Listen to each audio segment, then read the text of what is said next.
Tomorrow people, hang on. Same story. Today you say you today I forgot the words. Tomorrow say you're gone. Cause the water's coming. If there is no love in your heart. That's right, I can do that. Then there is no hope for you. Water world is coming. Good morning, everybody. Tomorrow's people, who is that? Ziggy Marley. Tomorrow's people, you're all gonna die. Oh yeah, tomorrow people, and only some of us know why. All right, I'm losing my mind. Hang on. What are we doing today?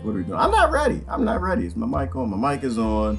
I have to go over here and get this little number right here and put the YouTube comments. Good morning, everybody. How y'all doing this morning? Ooh, bunch of stuff I want to talk about today. Bunch of stuff I don't even know where to start. From the Trump India rally, I had some thoughts on that, to water world is coming. Y'all know it's a group of people in the Philippines that live on the water. Water people. What are they called? I forgot the name. People live on the water. They'll never get on land. They stay on the boats. They don't believe in your colonizer world, but they're evolving. They evolved spleens that are 50% larger than the monkey spleens and your spleens, because the spleen is what pushes more oxygen through your blood, through the white blood cells, so they're slowly evolving to live out on the ocean. And I think I had to go over there and find me somebody, get me some DNA, because if you're gonna have some kids that's gonna last in the future, all of this nonsense, you're gonna have to know how to swim. You're gonna have to be able to hold your breath a long time. The waters are rising. And last night, the Democrats had their rally. Their colonizer rally. I didn't know they had the rally last night. What did they promise to people? Did they promise anything like you know what? I just don't believe in the blood money. What they promise to people? What they gonna get for the blood? What they gonna get for the blood? And it syncs up with the Trump rally, right? Because the Trump rally is a little rumor going around. I don't know who started this. I have no idea who starts these vicious rumors. That all the white hats, because you had tens of thousands of people had the white hats on. The theory was those white hats said colonize India again. make India colonize a colony again. That's what the theory was. Well, that's what the rumor was, vicious rumor. I don't know if it was true. Why? Because of last night. Because the Democrats talking about how to spend the money. What y'all get you some reparations, some health care? What y'all get for that good colonizing money? Good morning, everybody. How y'all doing this morning? I didn't watch the baits. Nope, I don't watch the cult baits. I have no interest in your blood money. Zero interest. I'm evolving as a human being. I have no interest in any. I don't know who was on stage. I don't know who was talking. All I know is colonizer A, colonizer B, colonizer C, colonizer D, and I don't think we should be colonized no more. I think we need to think about tomorrow's people. Tomorrow's people. You're not supposed to sell out. And it blew my mind this morning. I was going to talk about Benedict Arnold for a minute. Do you realize that Benedict Arnold didn't even sell people out? That's not you. Do you know the Benedict Arnold story? Oh my goodness. You know what? We don't know nothing no more. It doesn't make no more sense no more. Benedict Arnold didn't sell out. I've been reading the book of Judas. Apparently Judas didn't sell out. Judas was like, nope, the other disciples was a sellout. They don't even know who God was. And he had this pact with Jesus. And now Benedict Arnold come to find out he didn't sell out. Well, he didn't sell out first. He was sold out. And then he sold out. There's a whole another discussion around creating a world full of sellouts. All right, hang on. How come I can't bring up my video? Oh, because people calling me. Anyway, good morning. How y'all doing this morning? Who is that? Rebecca in the house. Good morning. Sandra. Ty, what's Ty doing? I'm sewing. You're sewing? I'm so distracted, but I'm listening in the back. Oh, that's right. Well, you Ty working. Do what Ty got to work. You got slavery. Got to sew some thing. How come I can't bring up my comments this morning? What y'all doing? Fake news? Oh, Lord. What y'all doing? It's always something. If it ain't one thing, it's the mother of another. That's the name. That was that song from the 80s. If it ain't one thing, it's another. It's always something in colonize the world, in sellout world, where you sell out other people, you break them, you give them capital, you force them to sell out other people. It ain't working today. I don't know what's going on. Let's try this. Let's try the Microsoft solution. The man that wrote software that's all over the world. Now y'all cheering him. He did the crony thing with his operating system, and now we want to trust him with vaccines and everything else. And didn't he like make a virus or something? Or no, he was in a movie. He saved everybody from the virus. I'm gonna try the Microsoft solution. Just shut the joint off and restart it. Anyway, good morning, everybody. There we go. There we go. Ooh, ironing and listening. Oh, everybody working this morning. Good morning, Christine. Christine ironing. All right. I don't even know how to iron. Christine, you need to iron my shirt. I'm gonna go ahead and put it out there. I know my shirt is wrinkled. Nobody needs to tell me this. I'm very well aware how wrinkled my shirt is. I really don't care. Anyway, good morning. Red blood cells, not white. Okay, that's what it is. So the red blood cells, right? Well, the spleen, what is the name of those people, though?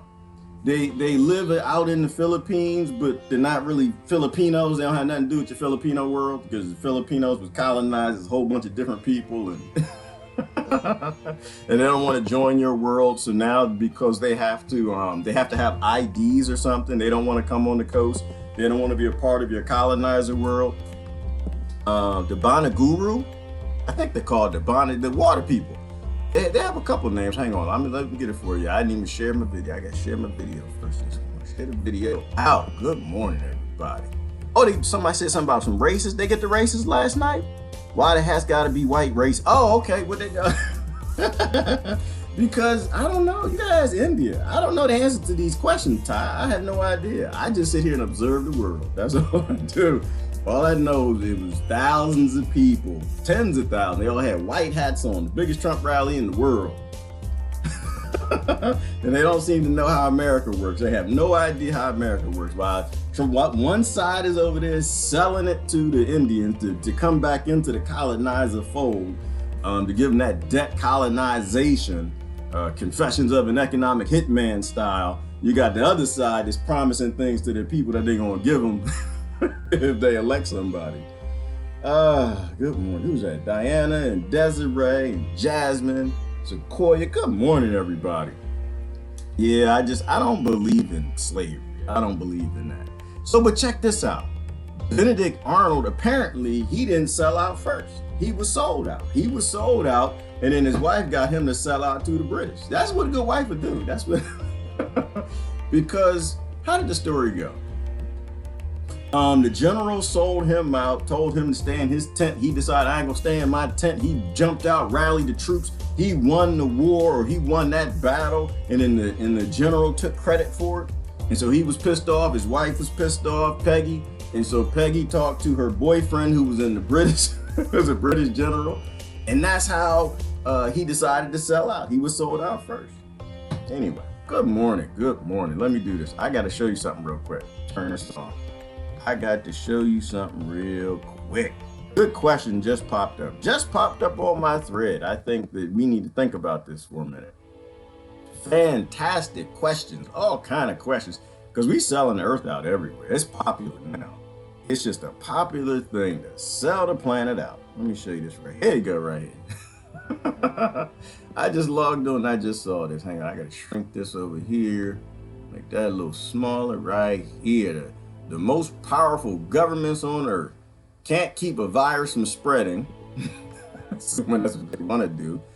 But they say they can change the earth's temperature if you pay more taxes. If the poor people particularly pay more taxes. Not the wealthy people, just the poor people. The third world countries and the people who can't afford food and pay their rent and their mortgages. Those people, the working people, y'all pay more taxes than they do something about the weather. They might actually figure the weather out. But the waters are rising, and that actually is right on topic too. Because if we're like waiting for water world to happen, and people not working on holding their breath, and the water's always rising, and somebody's out there melting them ice caps with all this geoengineering fun that they're doing, you got to get ready to swim. You're gonna have to get ready to swim. You're gonna have to get ready. I got to talk about Assange too. I don't think people understand this. I don't know why people still think he's a traitor. I don't know. It boggles my mind. It boggles my mind. We need to talk about what a traitor is. When you have 22 soldiers, 22 plus, committing suicide every single day, and somebody posts something, creates a website to try to tell you why, that's not a traitor. It's a trade in discussion. But it isn't the person telling you the truth. It isn't the person who's making a means for whistleblowers to tell you why your soldiers are committing suicide. We need to grow up past this. I really don't understand why people are still even in this debate, whether or not he's a traitor or not. It's crazy to me. Crazy. It makes no daggone sense. Oh yeah, here we go. They want to colonize India. Ooh, I got a picture for that. They want to colonize India again. That's all it is. They're giving India debt. And let me see, I got a picture of it right here. Hang on. There you go. That's what it looked like right there. Democrats and Republicans and Britons and, and the Canadians, they show up on your coastline. You better watch your government. You better watch them. They tell you to come to a rally. You better not go to that rally. They're planning something. This is how the whole world works. They set up these puppet governments and they sell trinkets and shiny things to the Americans and their people. They're going to take them from them later. All the shiny stuff, the walls and the healthcare and all that stuff they sell people, they're going to take it from them later. But then in the meantime, they sell it to you. Your sellout government in India goes for it. And then you become beholden to the central banks that America is. Then you lose your country. What's that, Desiree? Nationalism is a great mind control. It is. Indoctrination is a great mind control. We fail at this common sense thing. We completely fail at we fail at history. We fail at common sense. We fail at critical thought. We fail at identifying a root problem. And you know what? I haven't seen anything on the debates though. I'm kind of curious what they're promising for the blood. What are they promising for starving kids in Yemen? Good morning, Ivana. When 22 soldiers a day commit suicide and somebody tells you why, there's only two sides in that. It's only two sides. There's people who are standing for these young kids who are killing themselves because they can't stand what's happening and what they had to sign up for. There you go. Hang on. And the people who are attacking free speech. Look at this right here. The Baju, thank you. The folks that live on the boats with enlarged spleens. Yes, Rebecca, thank you. Rebecca on the spot. They're called the Baju. They live on boats and they're evolving because this is what we do. Somebody called me an evolutionist the other day, and I'm not an evolutionist. I don't believe in evolution as that dude does. Who created Darwin? I don't believe in it the way he said. He didn't even believe in the way he said it by the time he died. But we're always adapting situations. We're adapting, and we need to adapt more to a lying government. We need to adapt more to a colonized world. We need to do what the Baju do and adapt spleens, maybe spines, spleens and spines. Because one, you got to hold your breath in the future, and two, you need a spine to actually stand up and do the right thing. But people are adapting, and that's why we always say America is a mentally ill, a psychopathic mental illness manufacturing machine. People are adapting. They understand that love and empathy doesn't work well here. Peace and freedom and cheering each other and love and feed, that doesn't work well. What works well is lying and cheating and stealing. Benedict Arnolding, right? Because Benedict Arnold, he wasn't a sellout. He was made a sellout. He was sold out, then he sold out. Same thing with, who else was it? Who else? John D. Rockefeller, the one who did this, right? The one who everybody hates, who did all of this. John D. Rockefeller didn't fall on Standard Oil. Standard Oil fell on him because he was Johnny Be Good until he was shown that he had to be a snake and conniving because his mother was poor and he wanted to help her out. So he created Standard Oil, and now here we are 100 years later and we're still stuck on fossil fuel, which is destroying the ecosystems and being blamed for somebody shooting some dark death energy rays, melting the ice caps and changing the weather. Evolution. Yes, Susan, evolution. We have to evolve. We always have to look back at history. We always have to look back at history and do historical observations and understand how things repeat, understand the system. Like people have this thing where they like to call, conspiracy theories. My brother called me one this morning.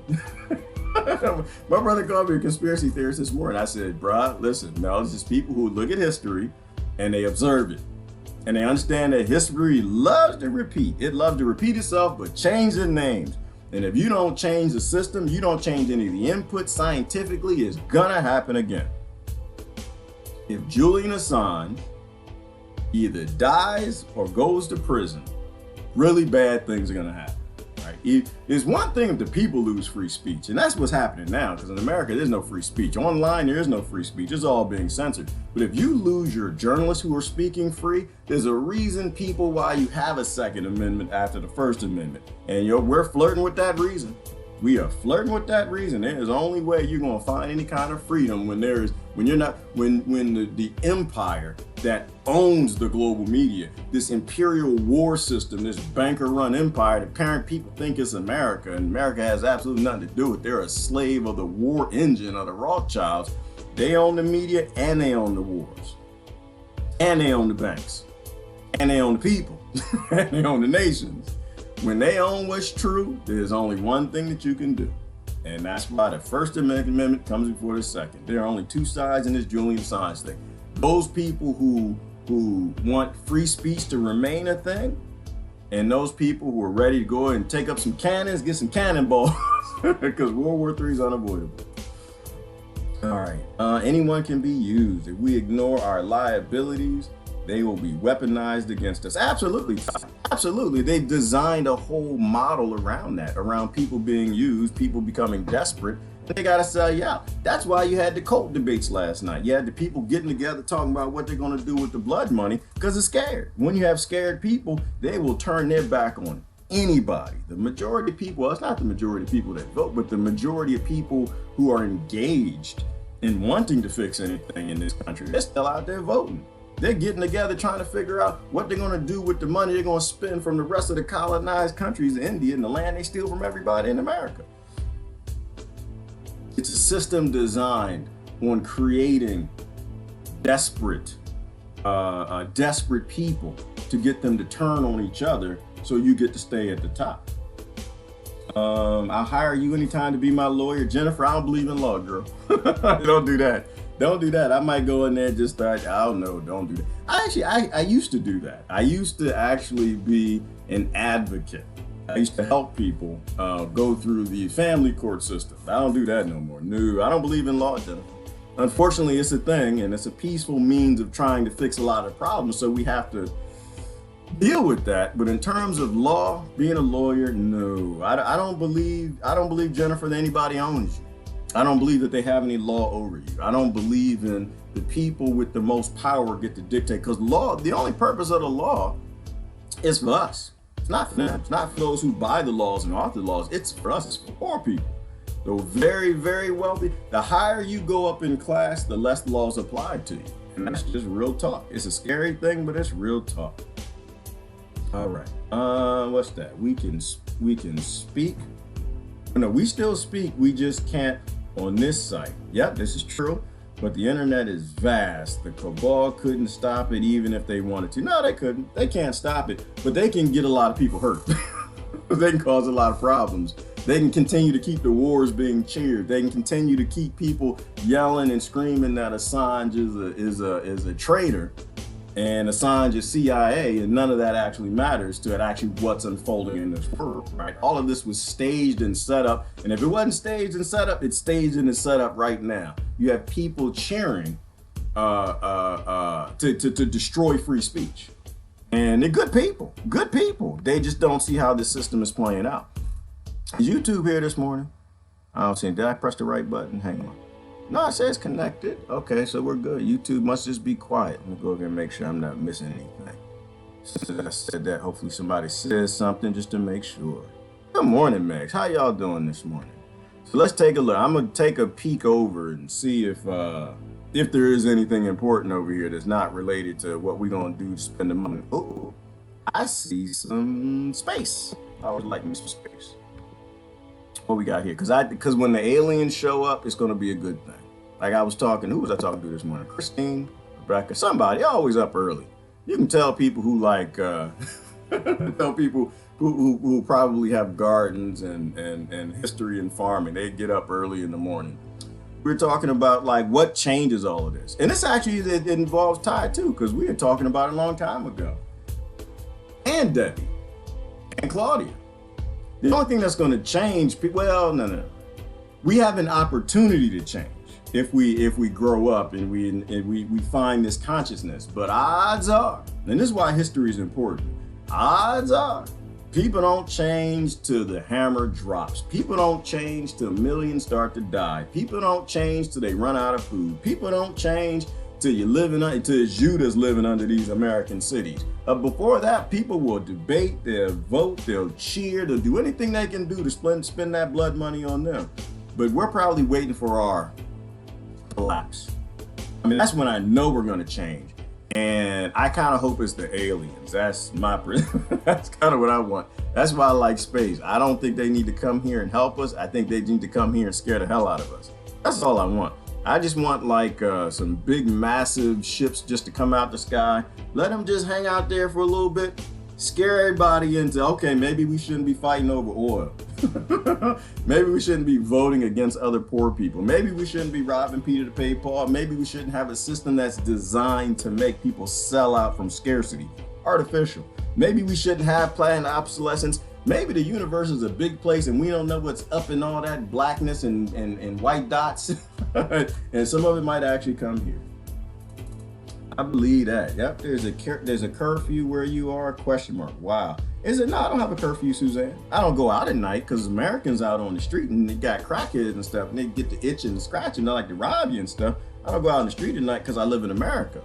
And I understand that mental illness is a requirement when you're pretty much out of money. And that's really what we are. We've spent our money, we spent our kids' money, we spent our kids' money, and people are lining up and asking for more. And so we're busted and we're broke. And you get real desperate people when that happens. No, they were minors, 17 years old. Who were minors, 17 years old? We only need 3.5%, and that's generous. We shall see. Yeah, that's what people say, Ty. That's a scary number, by the way. That's a scary number. They say that's what we need to actually change things. It's scary to think that there are that many followers, that on 3% of the population you can make major changes in the society. That's scary. That's scary that many, it means that many people are, or always have been, designed or okay with being a follower. That's a scary thought. That's a very scary thought. We never had money. Fiat currency isn't money. No, let me see. Well, we had gold. This is true. But we had barter. Then we had gold and silver coins, the king's money. Then we had money that was based in gold and silver. And then we had fiat currency. Or then we had, what came before the fiat currency? No, I guess it was just fiat currency after that. And so all we did just IOUs. And so last night there was a big meeting to talk about what we're going to do with our great-great-great-great-grandkids' money. How are we going to spend our great-great-great-grandkids? They ain't even born yet. They're not even a twinkle in mama eye or daddy eye. They're not even an egg or a sperm yet. And we're already figuring out what we want to spend their money on. Anyway. Yes, I agree. So many worker ants. We are worker ants. There's too many worker ants, Susan. We need more critically evolving thinking minds. But, you know, that, like I said, that'll happen when something really bad, a calamity has to happen, and then we'll probably get there. Canada's controversial crackdown on the pipeline. Well, you know, that's the same as it was the other day. You know, big corporations stealing land from poor people, and giving money to politicians to get this half to agree with it and that half fights it, and it just kind of keeps the engine going, just greases the wheels, keeps this oppression system going. Day 2, Julian Assange extradition. Now I do want to look at that, because I don't think there's anything more important. Y'all correct me if I'm wrong. I don't think there's anything more important than Julian Assange right now. Not as in him being a hero, but as in what is playing out right now. The utilizing him to silence every real journalist we have on this planet. Because if the empire actually gets him, every journalist will shut up. You won't have any more journalism anywhere on this planet at all. It doesn't matter what you think about Julian Assange. You know, this is a scheme that's just playing out, and the people need to focus on it. Did they talk about it last night in the debates? That's a good question. Closely guarded secrets about our military's misdeeds in Afghanistan and Iraq. So that's one side of the story. Here's the other side of the story. The U.S. government says that he should be extradited from the UK to Washington, where he should be prosecuted for what he did. Who's right? NRS correspondent Michelle.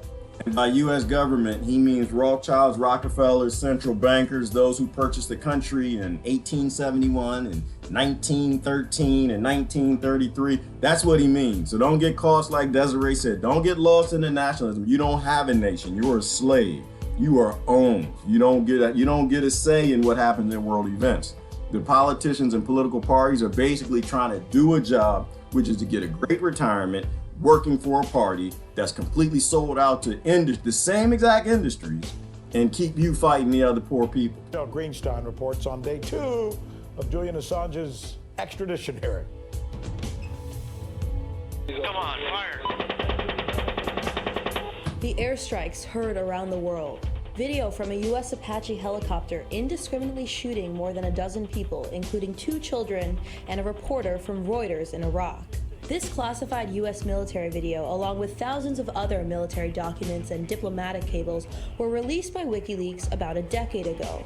But for doing so, WikiLeaks founder Julian Assange has paid a heavy price and even finds himself in court today. Assange is wanted by the U.S. authorities. They don't deny the incident, but they allege that Assange got the video illegally. The U.S. Department of Justice has charged him with obtaining and disclosing national defense information and conspiracy to commit computer intrusion, and yesterday began arguing that Assange should be extradited to the U.S. Outside the London courtroom, Assange supporters chanting "Free Julian Assange" and holding signs that read "Solitary confinement is torture." Among the protesters, Assange's father, who may have made the best case for why Assange should not be extradited.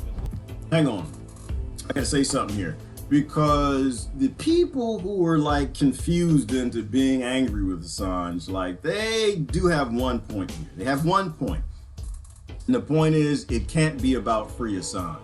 Free Assange is a default condition, right? Because he's not even an American citizen. They have no rights to do this. They claim the right to own everybody all over this planet because it's not an American thing. It's a banker thing. They think they own everybody. They think they own the whole damn earth. So that's one. But we can't let it be about free Assange. Free Assange is the default condition. That is not anything great. He shouldn't be there. You never cheer a government. You never cheer a court for giving a default condition of what never should have happened in the first place. So that's not it's not anything to achieve. That's not a step in the right direction. That's a step back from the wrong direction. All right, see what I'm saying? And this is what they're right on. It has to be about the principle. It can't be about Assange, which is why they're upset and they're saying he's not a hero. And to me, I don't really think that matters. He did something heroic, but you can't stop there. This has to be a movement of free speech. This has to be a movement of governments no longer having any secrets. No one empire owns people all over the world. You have to have a endpoint, you know? And so that's why they're upset, is there's no endpoint. We can't say free Assange because it could be a setup. I think it's a setup. I might be wrong, but what I think doesn't really matter. What matters is, are we making progress in the world? We're not going to make any progress if we all cheer and go have some bagels and donuts after they free Assange, if they free him. Because then that's where the setup is. You see what I'm saying? Like, we have to look at the principle. Ignore the people, look at the principle. The principle is, how did we get here? We got here because we have a global imperial Sith empire that owns multiple nations, and they claim the right to own everybody, and they want to be the truth of everything, and they own all the media. And we got to say no. You start cheering when we start pulling secrecy from them, when we start saying you don't have a right to have secrecy. Because this is my point right here, and this is what I'm saying, that all he did was tell you the truth. That's not what traitors do. All he did was tell you the truth. You got 22 soldiers committing suicide every damn day. Every damn day. There's some traitors. Oh, there's some Benedict Arnolds, but it's not Assange. we got this is a bunch of Benedicts. You know, but we have a society that's modeled on creating Benedict Arnolds. But all he did was show you why these young kids are committing suicide, right? Because when you go to war and you shoot people, yeah, they say, oh, well, these are psychopathic kids. They're firing the gun, you know, the helicopter gun. Got him, you know, like, oh, these kids are crazy. First of all, when you got the adrenaline going and you're trained for war and you're in a war and you're fighting, yeah, you're gonna act like a psychopath, because that's what boot camp is. It makes you turn those warrior genes on so you don't question the orders, you just do them. But when you get home and they send you to that place, where's that place? Alabama, where the soldiers come home and they deprogram, they try to turn off the all the warrior genes, the 27 genes, they turn on to get them to be able to do these things for bankers and oil. and oil companies, you think about what you did. I got a friend, he wakes up in the middle of the night. One night he woke up in the middle of the night and choked his wife. Didn't kill her, but he tried to. He didn't know where he was because this stuff plays on you. You're not supposed to kill people. But eventually when all that stuff shuts down and you come home, you did things that you can't deal with. You did things that you can't tolerate. I know soldiers who have told me things I will never say on this thing. I'll never say it. I just know that we are up to some very nefarious things, and that messes with your mind. So all Assange did was told you what these criminal elites that run all this world are up to, that they're getting the kids to do, that they're committing suicide for later. There's a traitor in this conversation, but it is not Julian Assange. There's a Benedict Arnold in this mess, but it ain't him.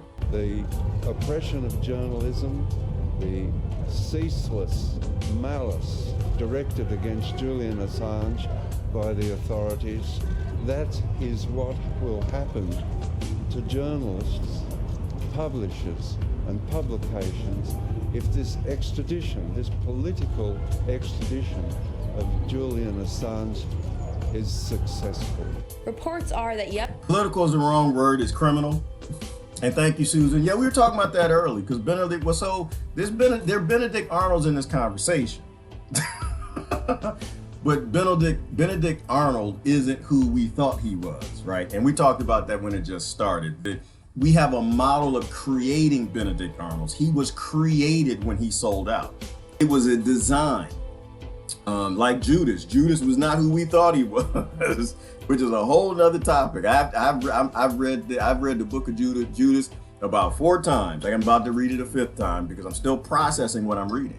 But the point is we set these Democrats and Republicans and these people up to become Benedict Arnolds. We literally set up politicians to become Benedict Arnolds. And by we, I mean the system. The system we all consent to are the banks that create politicians that say one thing on camera and do something else behind the scenes. So that's what we're saying. Like, we really don't know all the details behind Benedict Arnold, and there's some theories too about Peggy. That's his wife, Susan. Peggy has some issues. She wanted a BMW, she wanted a Benz, she wanted a nice house and everything, and the general sold him out. And the guy who his contact, his handler in the British Army, actually was Peggy's ex-boyfriend. She's a little nasty thing. She got around a little bit. There's something about that general thing. I don't know if she was milking the nipples or whatever was happening. But there's a lot that was going on there. But we created a model for people to sell out and their wives and husbands to encourage them to sell out because we have a conflict-based capitalistic system that rewards you for selling people out. Yesterday, Assange was handcuffed 11 times and stripped naked twice, and one of his lawyers says his case files were confiscated by prison guards. His lawyers also told the court yesterday that a security company, Undercover Global, contracted by the US government, spied on Assange while he was in the UK Ecuadorian embassy and provided audio and video recordings to the CIA. Then today, WikiLeaks editor Kristen Raffinson was barred from the hearing without reason. The court later said it was a misunderstanding. RT spoke with Raffinson, who blasted the way the court is conducted. It was not a misunderstanding, people. It's not a misunderstanding. It's a kangaroo court. When you got kangaroos jumping all over your court, these things happen. Because kangaroos, they get a little wild. It's a kangaroo court. There are no accidents in courts, okay? They write the laws in a language you can't read for a reason, because accidents don't happen. When somebody writes laws that control your life in a language you can't read, it's because they want to control your life in ways that you don't know. They want to do things that aren't for you to be able to undo. That's why law is important. I can't stand it, don't like the concept of it, but unfortunately this is where we are. But they write laws in ways that poor people can't read, because that's what they always did. When they first wrote the first laws, the poor people couldn't read at all. And then they had Pig Latin, they had Latin, and now they have all the ways they code laws, all the codes in the different sections. You know, people don't read law. And that's why they write it the way that they do, because they know you're not going to read it. And they know you don't even know how the court process is supposed to go. That's how you enslave a people. You enslave a people by talking in code. Why do you think when immigrants come here, they don't talk your language? You think, welcome to America, and they speak the language. They don't speak the language. They got the plot. They can plot better if you don't know what they're saying. That's why they come here. You know, everybody's been in that store where you in the store shopping and the shopkeep starts talking in another language. I think everybody's been in that situation. I've been in that situation. Assange's hearing. There are only about 12 or 13 seats available to the public here in the public gallery when you take into account the seats that are allocated for his family members. This is unacceptable. This is not a hearing held in public. Raffinson is convinced that Assange won't get a fair trial in the United States if he is extradited. The abuse here is that the English court is being misled by Americans. They are trying to abuse the process of extradition by mere fabrications. He will never get a fair trial in the US, but my primary concern is, will he get a fair trial here in the UK? And that's why I need to be inside there, and the many observers that have come to try to monitor what's going on here. Former member of British Parliament George Galloway says all eyes should be on this case because, as he describes it, it's a case of justice upside down. Well, if you can't tremble with indignation at the treatment of Julian Assange yesterday, you probably don't have a pulse. You certainly don't have a soul. This is a man that should be in Oslo picking up a Nobel Peace Prize, but is instead being multiply handcuffed, strip searched, held in 5 different cells just yesterday alone. For the News with Rick Sanchez, Michelle Greenstein, RT.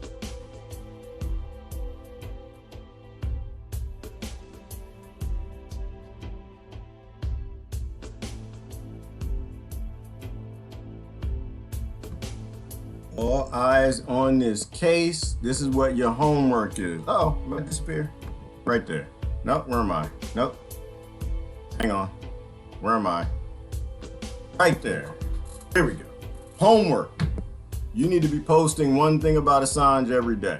That's what you need to do. That's homework. Every day, post one thing about Julian Assange. Why? Because that's how algorithms work.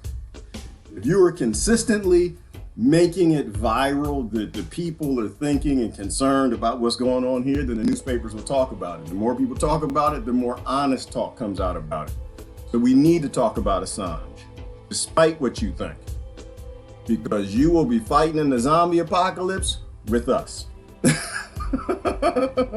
you don't have to. No, I'm not saying that both say you don't want to do that.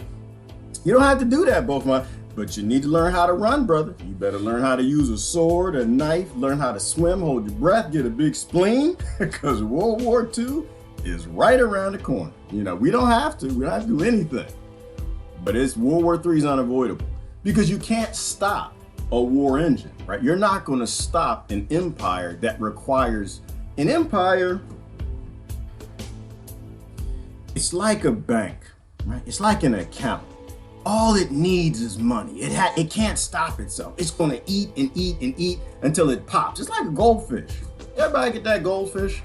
You put too much food in the goldfish bowl and the goldfish eats and eats and eats and then it dies. That's what this empire is, right?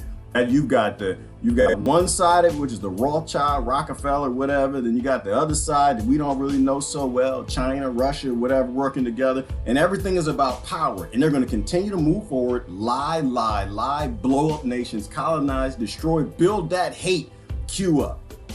And the hate queue is big enough that, I mean, every nation already hates us. They all hate us, every last one of them.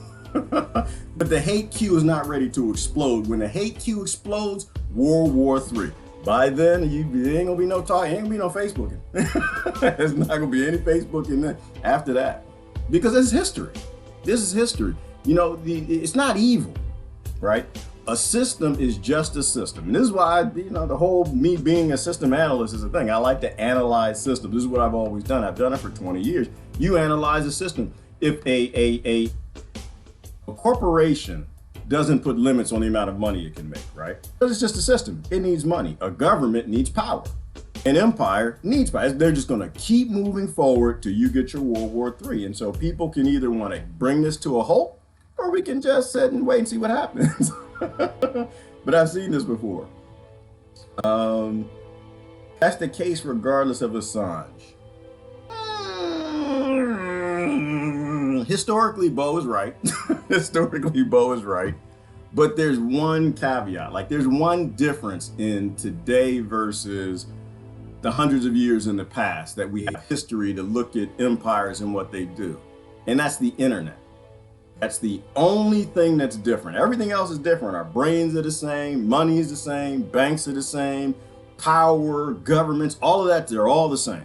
You change some of the names, and then instead of lords and kings, you call them presidents and senators and congressmen and prime ministers.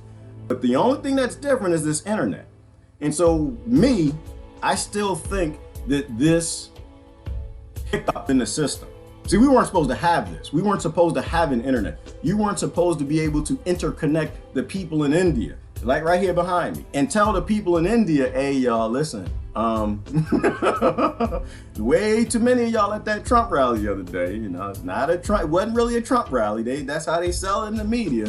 This was a colonizer rally. This was a rally to get you to go into debt to these central banks so we can own your country again, right? Colonization has changed, Indy. It's not the same by physically, it's by debt and banking, right? They weren't ready for the internet. And that's where they invest most of their money right now. They're investing most of their fighting of the system in separating people into nations. They need you to be in a nation. They need you to be in a race. They need you to be in a religion. They need you to be apathetically in your own group and struggle with all the other groups.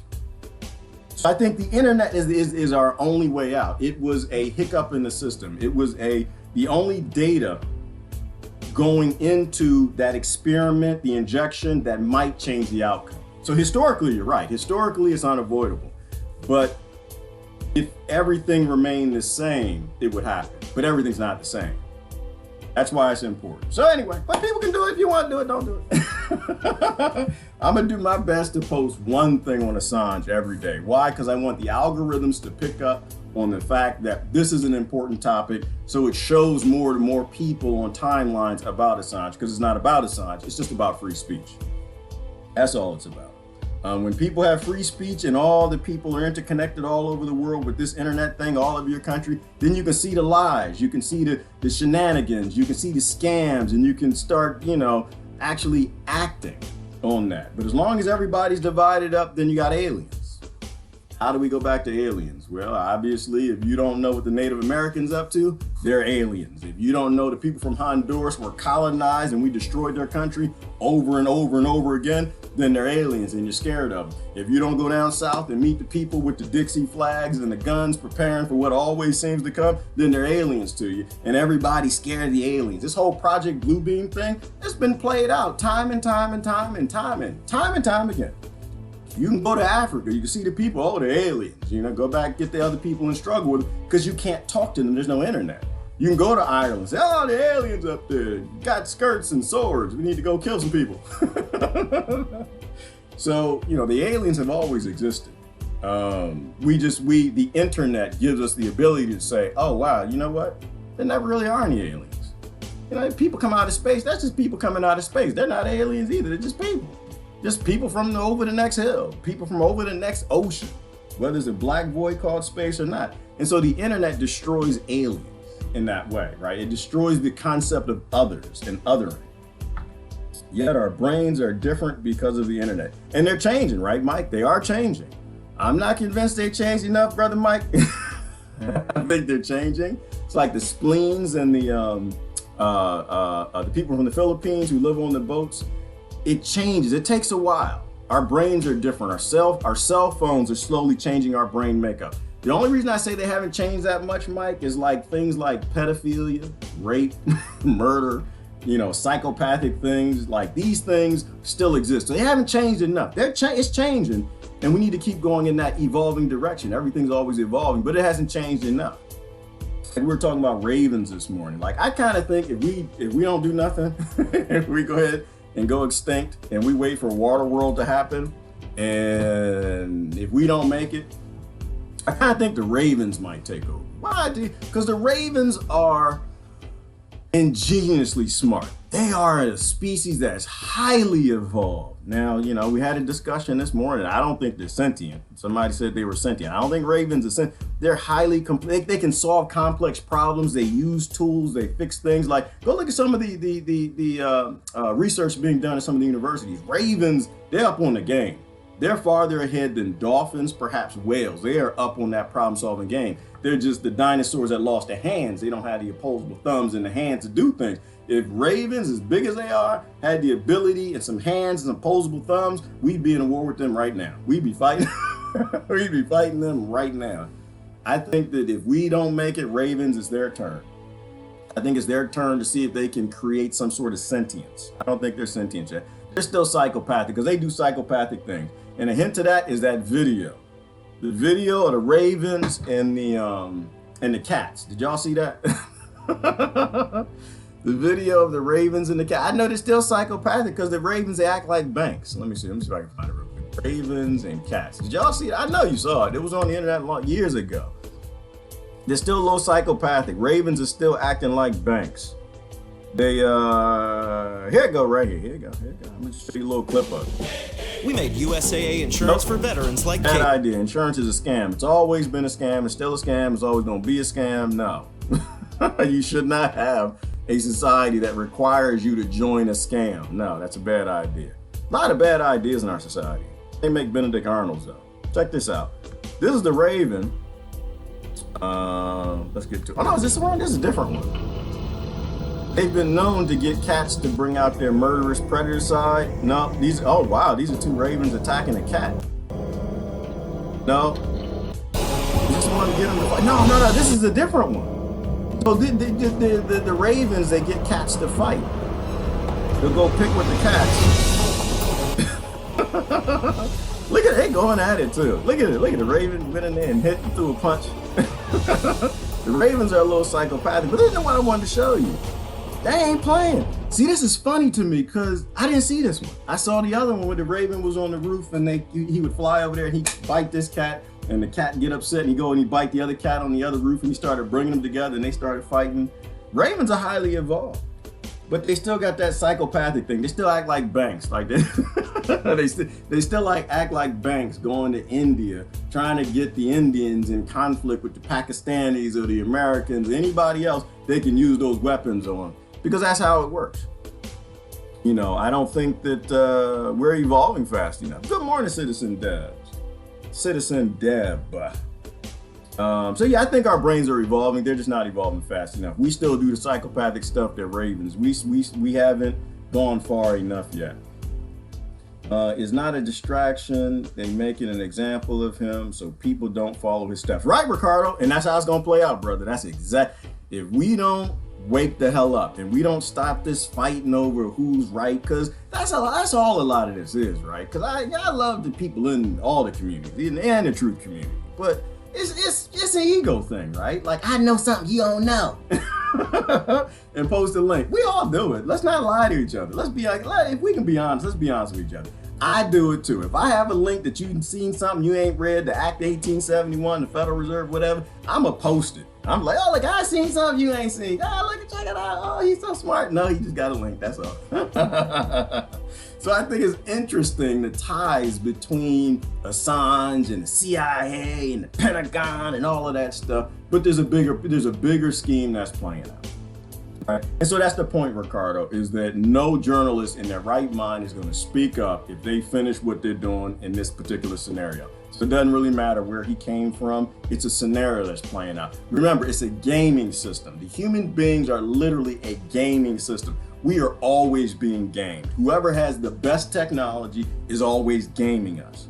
You know, an example of that might be from Atlantis to the Aztecs to Thoth to Quetzalcoatl to Christ and the consciousness. All of these people, the Greek gods, the Egyptian gods, you always in history have these people or person who seems to jump around from civilization to civilization, controlling people because they got a lot more technology.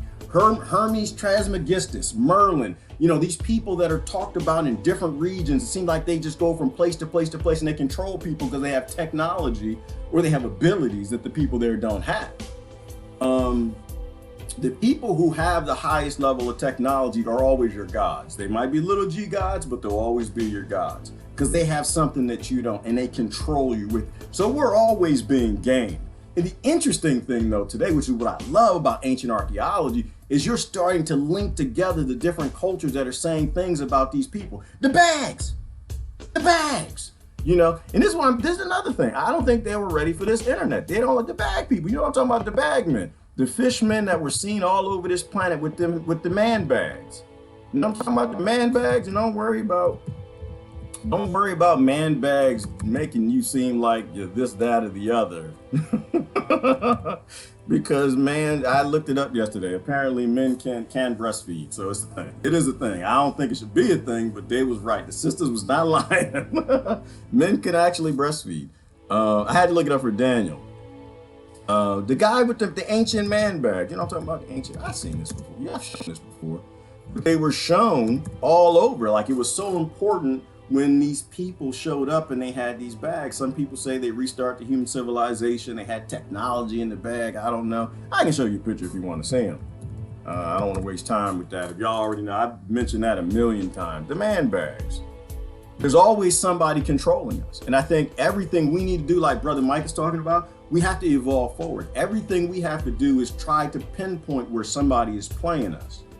That's a part of freeing yourself. That's a part of consciousness and sensing and sentient, becoming all sensing and realizing, knowing when you are being played out of yourself. The man bags, they found all over this planet.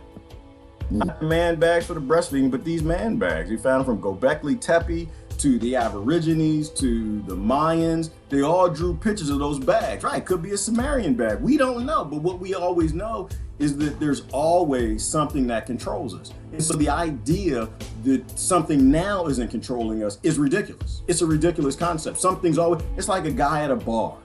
It's like a guy in college, right? He's jumping around from community to community of all these different women, and he's trying to get every single one of them, because that's what men do. That's what some men do. But at that young age. But it's the same damn thing as Thoth, as Hermes Trismegistus, as the Greek gods, the Egyptian gods, the Aztec gods, Quetzalcoatl. They're always the same. There's always somebody that's gaming, whether it's a colonizer, whether it's the Comanches, whether it's the, who else? Who are the other great ones? The Spanish, the Danish, the Danes. Like, there's always someone controlling. Yeah, the Vikings. Did y'all know there was midgets up north? Did y'all know that? Did you know up north, what did they call them? The Vikings ran into a midget group of people. Some people think they're the Inuit. Others think that they were pygmies that lived up north, but they were these people who were known to be 3 feet tall and shorter. And that could be where a lot of the myths or theories of the elves and whatever came from, but there was a northern group of elves, and that's what they link to. They link it to Christmas. Because the elves that they met when they went north, the Vikings went north, and what did they do? They dominated them. Why? Because they were bigger. They had swords. They needed land, and that's what the Vikings do. That's what we all do. We sell out each other. They had a society modeled on sellouts too, and that's why you had debates last night. People are scared, and they'll take your land, they'll take your food. They're bigger than you, or they got some weapons you don't have. All right. I love that tone of this music, like your flow. Yeah, thank you, Mike. I don't know how that comes together. It just happens. The Bernie cult, sees aliens every darn where. They do, Rebecca. What did Ty say? Ty is a mess. What did Ty post yesterday? So now everybody say, I'm saying every day, let's talk about Assange. I think Ty said yesterday, everybody, every day, y'all attack the Bernie cult. Say something about the Bernie cult. And even if you're in the Bernie cult, just understand what is being said here, right? There are people who perhaps see something that you don't. They're making some jokes with it, but there are people who perhaps see things that you don't. Same thing with the Trump cult and the Obama cult still there. They still hanging around. I think they're hanging on. Or in the other countries. When people see something that you don't, you should focus on, right? Like the bag. That's another, it goes right back to that bag. You see something, when people know something you don't know, you should listen to them. Not that they're right, but you should listen to them. Right? Things unchanged will pretty much go the same way. The next American president is going to colonize, kill, murder, go around the world, bring in other puppet governments, make more blood money, to come home and give like a few drip drops for the American people, a few shiny things that they promise, but they're going to spend more money than they actually make. It's going to just roll the next generation deeper and deeper and deeper and deeper and deeper in debt, because you can't, as an American, look at your credit card and say, damn, I'm a little overdrawn. Damn, I spent my money, I spent my kids' money, I spent my grandkids' money, my great-grandkids' money, and this fool is on stage talking about universal health care. Brother, we can't afford that right now. We can't afford, because I didn't spend all these kids' money. I got to figure out how to put the money back. Or I need to get rid of money. I need to get rid of this idea of banking, an idea that an elite few can print money, a cabal few can print money, and they don't ever have to work because they were born in the wrong family or the right family, and the rest of us have to work for a living. So it is a cult. Unfortunately, it's a cult. They have a belief system. They have somebody they rally around. None of them know them. Some of them met him, but none of them grew up with him. They don't know what he's up to. They don't know what corporations are behind and what industries. And the same thing with Trump. Same damn thing. It doesn't really matter. If Bernie were president, he'd be over there with Trump right now in India, selling Indian people out, helping their sellout government enslave them. Because that's how this all works. And enough books have been written on that. So what universe are you from? Well, if that question was for me, Citizen Dev, I don't know. Brother Tony says that we're all Israelites. I'm not sure I agree with that. I don't know. I'm kind of just an alien. I don't think I'm from here. I don't think I'm supposed to be here. I think I was born in the wrong time and wrong dimension. I don't understand how people's brains here work. It boggles my mind. Let me go to Waterworld real quick. Because the waters are always rising. And if the waters are always rising, we're just waiting to become like the Philippine boat people.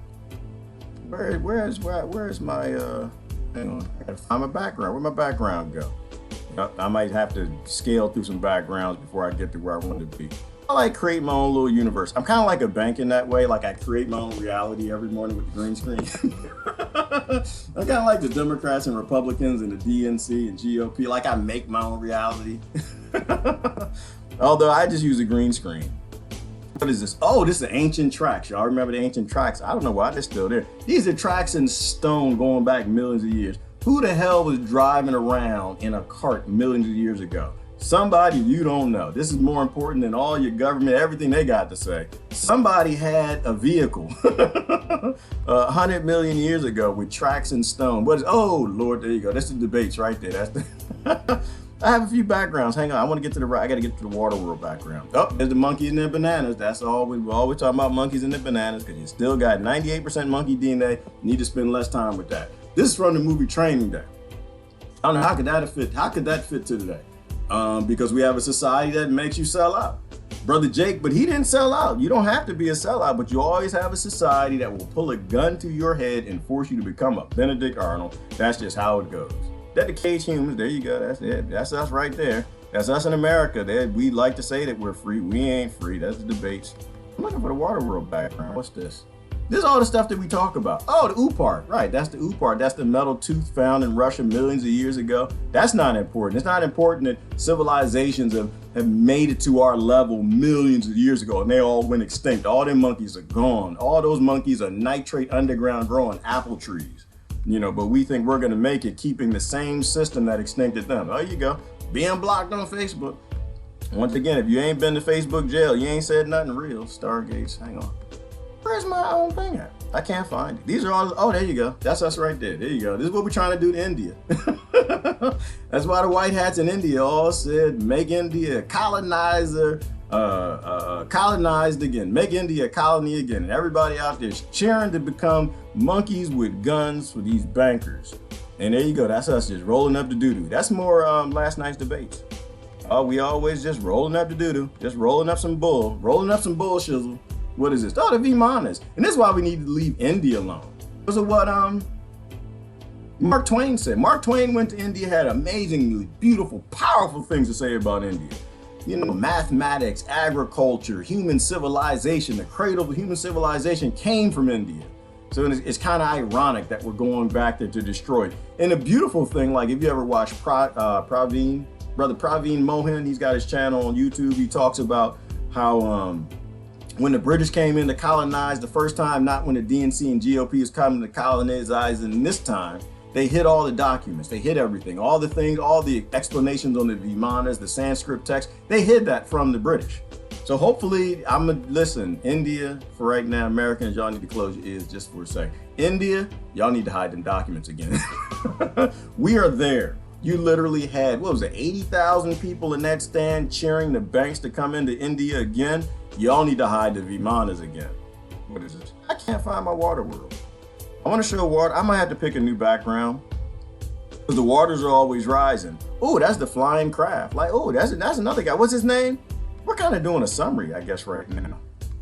Right here, remember his name? Viktor Brigvinikov, if I remember right. The guy who made the flying ship, the guy who made a platform UFO and flew it around, let other people fly on it. He was in the newspaper. Everybody knew this man made a levitating craft and it disappeared and he died. And now you see a UFO on TV flying and you think it's aliens. You see how old this picture is? You see how old this is? This was back in, what was it, the 30s or 40s? All right, they've had levitation craft for a very long time. Remember, those with technology and man bags, the higher technology, they will own and rule you. I'm getting it. I can't find my water world. You know what I'm gonna do? I'm gonna pick a new background. I'm gonna pick, what's the name of the Japanese site? Or Cuba. Cuba had the underwater pyramids. Remember the underwater pyramids? I'm gonna put that up because it's important to know that powerful, highly evolved civilizations have all come before us and they all disappeared because we didn't change nothing. We didn't change any damn thing. I'm gonna get the right one. Here you go, right here. This is in Cuba, right off the coast of Cuba. I'm gonna make up a number because it was beyond what they say on TV. It was 80,000 years. I'm gonna pull that out my butt cheeks. 80,000 years ago, people were living down there. So if people had highly evolved, advanced technology way back then, but they probably didn't have an internet, and they all didn't make it, they all went extinct because they kept these conflict-based systems instead of working like a collective, working together, then that's what's gonna happen to us. History is so important. There you go, put the background right there. There you go. This gonna be us in a couple more years. The water is always rising. We're not evolving spleens like the Bajura, which I know it ain't Bajura, but you know, for the sake of lack of going back to look at it. Let me see, the internet in its current form exists because they can use it against us. Absolutely. Festering doubt, false equivalence, manufactured consent. Absolutely. Because both, I think they let the genie out the bag and they're having trouble putting it back in. So they're hustling with the censoring, right? On all these platforms, and they're basically, they're acting like thugs to force social media platforms to keep selective arguments in selective positions and minimize any dissent. So absolutely, he's right, totally right about that. But I think about how bad the internet's gonna become when there are no more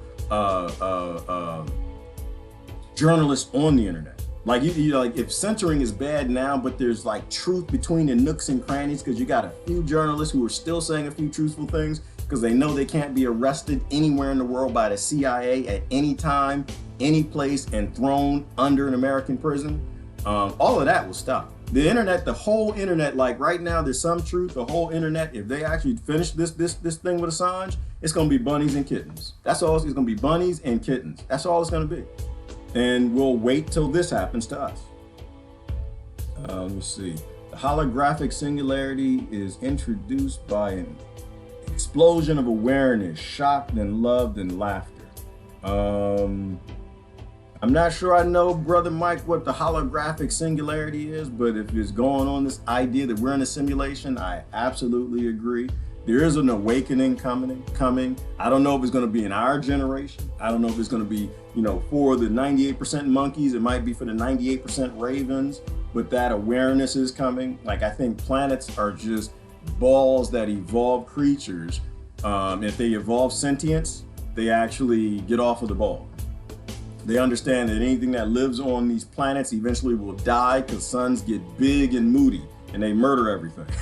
They melt everything. They understand that the climate will always change. It doesn't matter what you want to do, it's going to change. And so it's like a, oh, Brother Mike, I was in something this morning you'd like. I think it's kind of right in line with what you're talking about. It was a Sumerian. No, I forgot what culture it was, but basically they were talking about in the beginning. It was a beginning story where you have a like a yin and a yang. You had this and that. It was just a universe. It was blank. There was nothing. There was no division. It was just energy, and it had to create opposition in order to create creations that create creations and keep creating and just kind of moving on. And so you always have the dark, because the dark drives the light. The dark will always exist. It's not going anywhere, but it exists to drive us into being better. The reason you have debates over blood money and how we're going to spend the money is to drive us to be better. The reason every president does what the corporations and industries tell them to do instead of what the people, because it drives us. There is no evil.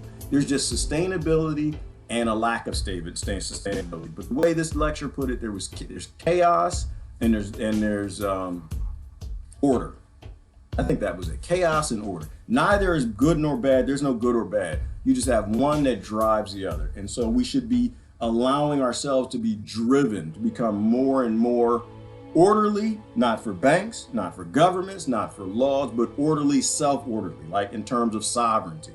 We understand what order is. We know order is, this is my body, right? This is my temple. This is my boundaries. I don't violate anybody else's skin. I don't violate anybody else's whatever they have going on, right? We inherently as children have our own sense of order from whatever all of this is, this universal thing.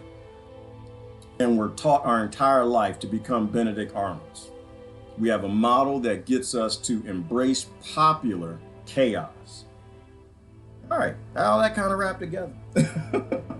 Are the Ravens actually enjoying watching the Cats fights, gladiator games? Yes, they were, Ivana. There was a great, if I can find the old video, I'll show it to you.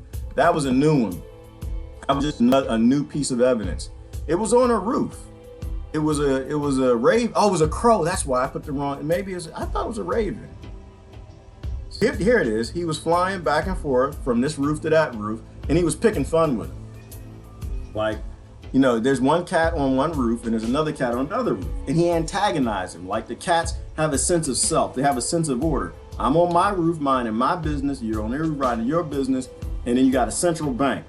He said, let's call it government, Democrats and Republicans, government. And he flies over there, and you can hear the cats. Like, meow, meow, like, because they got that psychopathic thing. Meow, like, you know, like he's raring them up, right? It's like artificial scarcity. He's like taking some of the food. He's poisoning some of the water. He's putting chloride and fluorine in it. He's pissing them off. He's getting the cats riled up. You know, and then what kind of raven or crow does it? What kind of bird is dumb? Like, look at that. See, the psychopath. That's the psychopath, because they got the murder to it. Look now. Ah! Look at, see Ivana. See, he ain't flying away. He ain't going nowhere. Look at him. He fighting off the roof and fell off the roof. He jumped down there watching him. Look at he ain't flying away. He's not going to get no seeds. He's still picking. He's having fun. Look at it. He's taking away their water, taking away their health care. He's taking away their land. He's giving them more debt. Putting it in, fell down in the hole. They fighting in the hole. They're still going. He's making sure they keep fighting. He's not letting them slow down. He's not like, oh, y'all are one energy. It's no black and white. There's no religions. We're all together. So yeah, was he enjoying it? That's up to you. I know what I just saw. I just saw a banking scheme plot unfold. I just saw a raven who funded the both sides of every war, who wrote legislation to make people hate each other and make people scared, need to rob and kill each other. That's what I saw. I saw a raven who literally just wrote up some talking points to get people to debate about what to do with the blood money instead of maybe blood money shouldn't exist. That's what I just saw. That's me. That's what I saw. I think he enjoyed it. I don't think the raven hates the white or the black cat. I don't think the banks hate America nor Russia. I don't think they hate this group, that group, or the other. I think the bank gets their jollies like a psychopath on watching y'all fight each other. That's what I think. That's why I say I don't think they care if you vote. That's my solution, because I know it's not even my solution. I just read my scriptures and they told me I can't be a part of murder. I can't be an accomplice. So I'm not allowed to vote. I'm not allowed to vote. It's not even my idea. You know, but do I think they care if we vote? No, I don't think the banks care. I don't think that Raven cared that those cats voted or not. The Raven need to make sure that the cats is fighting. The Raven need to see him fall off the roof and still biting and ripping at each other's flesh. That's all I cared about. It needed them to fall in the hole and keep fighting. So the Raven get in there and just keep pecking them. So not voting, no, I don't know that's a solution. It's just something I can't be a part of. I think that bombing and starving children to death is something that I can't be colluding to. You're not going to pay for my health care, my dental care, my medications. You're not going to do anything for me if you're killing children to do it. You're just not going to do that. We got 22 soldiers committing suicide every damn day. And the only journalist on this planet that was bold enough to stand up and give a platform for the people who work in these projects, these whistleblowers, to let us know what the hell is going on, is called a traitor. That's why I'm not fighting. That Raven keep picking me, and I ain't fighting. Raven keep picking me. Come on, get on this roof. Come on and fight somebody. Come on, fight the white people. Come on over here and fight with the black people. Come on here and fight with the Republicans. Come on here and fight with Britain. Come on here and be scared of Russia. Fight with Russia. Come on here and fight with the Muslims. Oh, look what the Christians did. Oh, look what the atheists did. I'm just like, nah, I've seen this before. I know what you're up to. You just want me to fight him so you can have some fun. No, I'm not interested. So that's why I'm saying I think everybody should post on Julian Assange on a regular basis to get the algorithm to understand that Julian Assange is important to people, so they'll have that discussion. They might have him wrong. They might lie it up. They might call him a traitor. They might say he's CIA. They might just fall right into the scheme to end free speech. But at least it's being discussed about. Like, we have this internet thing, let's use it. George Carlin, land acquisition. Ooh, I didn't see that. Was that one of his things? Did George talk? I think George talked about that, Jeannie. Didn't George talk about how no Americans own land anywhere and they still think they're Americans? I think it's kind of funny. It's a little funny. It's like, why do you have nationalism? Why is anybody standing for the flag? I don't understand. Why is anybody? You can't even own your land. You were born on it. You literally were born in the land, and the embryonic fluids came out like, wow. Well, it was actually like went into a medical bag, and then they threw it out there in the woods somewhere. But you were born on that land. The banks don't even let you own it, man. Are you serious? From sea to shining sea? You still singing that? It boggles my mind. I don't know. You really think the Democrats are the enemy? The Democrats didn't take your land. They did it with the Republicans, and they get great retirement. They don't get to have no land neither.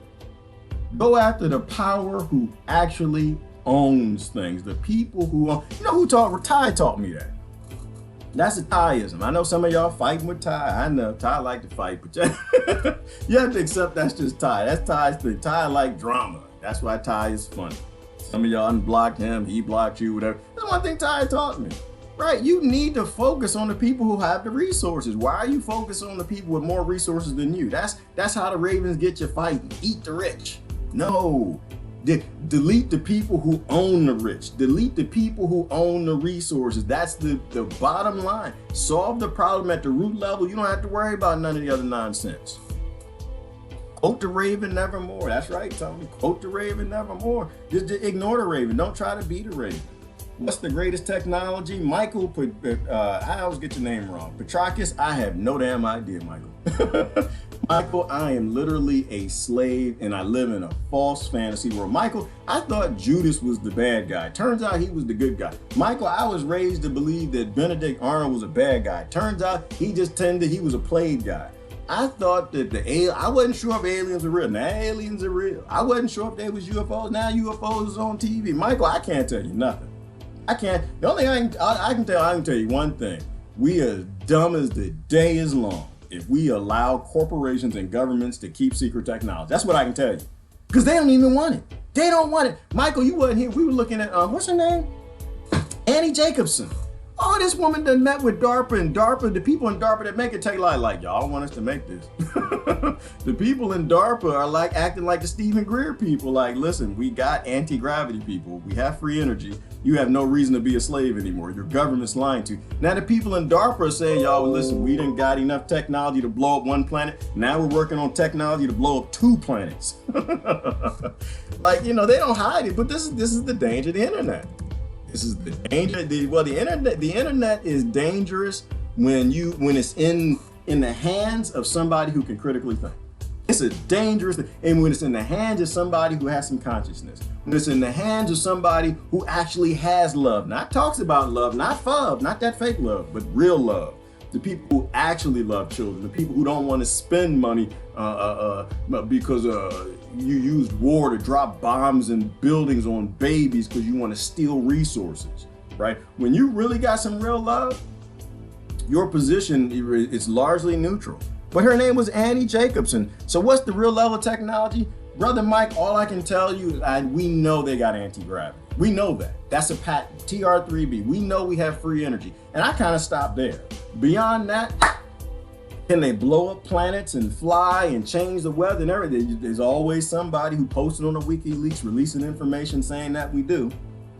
I know that I tend to stop at free energy. Why do I stop at free energy? Because we can prove that, right? We have the proof. We have the patent on Google, and you have the damn UFO on television. We know we have free energy. There's no reason to invade another nation. There's no reason to blow up another nation. There's no reason to have a DARPA. There's no reason to keep making murder technology. There's no reason to keep making cuckoo viruses and avian flus and bioweapons to murder people. Because everything everybody wants comes from free energy. Everything everybody wants. Yesterday, we looked at the automated mining machines. We can even mine the minerals. We can make robots that make robots that make robots to mine the minerals. We can 3D print everything everybody wants. So I stop at free energy. What is the real world? I have no idea. The sky is the limit. If you believe the Mahabharata, I'm gonna say it right. I like saying Mahabharata because it's fun. There's amazing technologies that we don't understand. Quantum physics says that physics isn't even physics, that we don't even know what's real, that we design our reality more than anything else. So the level of technology we don't know, but to get everybody to a state of consciousness, Mike, is all about love. You know, we have to find how do we get people love? And this is why I default to people a hell of a lot smarter than me. The neuroscientists and the behavioral scientists, they say, and gurus. They say, given food, water, a home, some safety, human beings grow up to be just. You don't have boys that grow up to rape girls. You don't have people that grow up to join gangs. You don't have people to grow up to fight and be in conflict over fake things. So I always stop at free energy. We know we can prove free energy. We know they have free energy, and we know that they're keeping it, literally the Democrats are keeping it from the Democrats, and the Republicans are keeping it from the Republicans. The British are keeping it from the Britons. The Canadians are keeping it from the Canadians. They're keeping a slave plantation all over the world, and we're all being played by it. The Russian government's keeping it from the Russians. To keep everybody slaves in this matrix, sitting in their pods, happily picking cotton in a false reality. So I always stop there. Because if we can just get to a point where people can free themselves, we don't have to free them. All we got to do is feed them, give them a house, car, 12 companies 3D printing houses already. The cheapest house is like $500. They can print a house in 24 hours. Just give people what they need. And in their spare time, you know, like that saying, idle time is the devil's workshop. That is for slaves. That is a lie. That is a lie. It is a lie as long as the day is long. When you are idle, what do? When you go sit in the woods and just be idle. When I'm alone in the woods, I sit in the woods and I just think about things. I look at the bees, I look at the flowers, I think about how beautiful the world is, I look at the dirt, I'll see bugs working together trying to build something, I'll see some ants carrying stuff. Idle time, it might be the devil's workshop to other people. Idle time to me, it makes me think about how beautiful this place is, how we probably shouldn't destroy it. It makes me look at nature and look at how nature works together, works on things as a collective. Every now and then a raven will show up, some cats might fight, don't get me wrong. But that's an example too. So I don't think idle time is the devil's workshop. I think in idle time, it allows us to focus on important things. It allows us to evolve and take that next step. Let that chaos drive us into more order and sustainability, creating more complex systems, becoming better. And so we need to create more idle time all over the planet for everybody. You know, we talk about world peace and it's within our reaches right now. It was within our reaches decades ago. So yeah, I don't know the level of technology we have, but I know what we use is old, outdated, and it's to keep people shackled up to jobs and paying taxes and corporations and destroying this planet. That's what I know. Both political parties, every single government. And any government that steps out of it and tries to say anything that's true, they get wiped out. You got a CIA to destroy him. And that's the beauty of what Assange did. Even if you don't like Assange, it's the beauty of what he did. Free speech. When we know things, when we know what the wars are really about and what really happens in them, people can make a common sense decision on if we should continue this. If you had 20 Julian Assanges, you wouldn't have had a political debate of Democrats last night. You wouldn't have Republicans cheering Trump in India trying to make them colonized again. You'd have people saying, no, war is a bad idea. Why are you still making weapons? I don't want your health care. I don't want anything you got if you're just making bombs and drop them on people. You know, we have free energy and robots to solve these problems. We don't want any more psychopathic solutions. If you had Julian Assange's giving people information and they had time to process that information critically, they wouldn't be in struggle with each other. When the heck was Girardian? Oh, what the hell is a Girardian? Not permitted to post on Facebook. Oh, how many times I've been to jail, Rebecca? I've been to Facebook jail 2 or 3 times. 3 times. First time was 30 days. That was guilt by association. I had friends in Anonymous and Facebook was like, nope, you don't get to be anonymous. They didn't like the things that were being posted. The second time, they didn't tell me. I was banned for a week. And the other time, I think I was banned, was it 3 days? Yeah, it was over the weekend.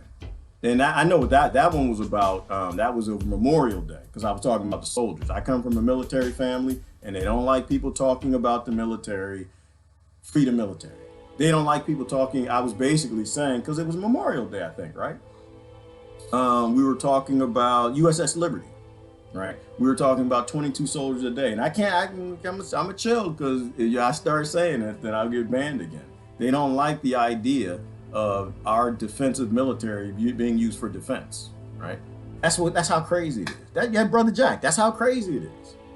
They don't want you to actually say our defensive military and our national defenses should be used for national defenses, right? Because the powers that be that own and control social media as their truth media, they require to use the American military, our sons and daughters, as fodder for war, as fodder to get cheap minerals from around the world, as fodder to dominate a planet that's free. I think that's the only thing that scares them. The only thing that scares them is now this free energy has gone so far. You've had so many whistleblowers come out from NASA to CIA, FBI, DARPA. All of our people are coming out and they're saying, people, we can free the planet. We can make world peace anytime we want. We have ignorant levels of technology not even we know, because it's also decompartmentalized. And I think that's the beautiful thing about being alive today. But it's extremely telling.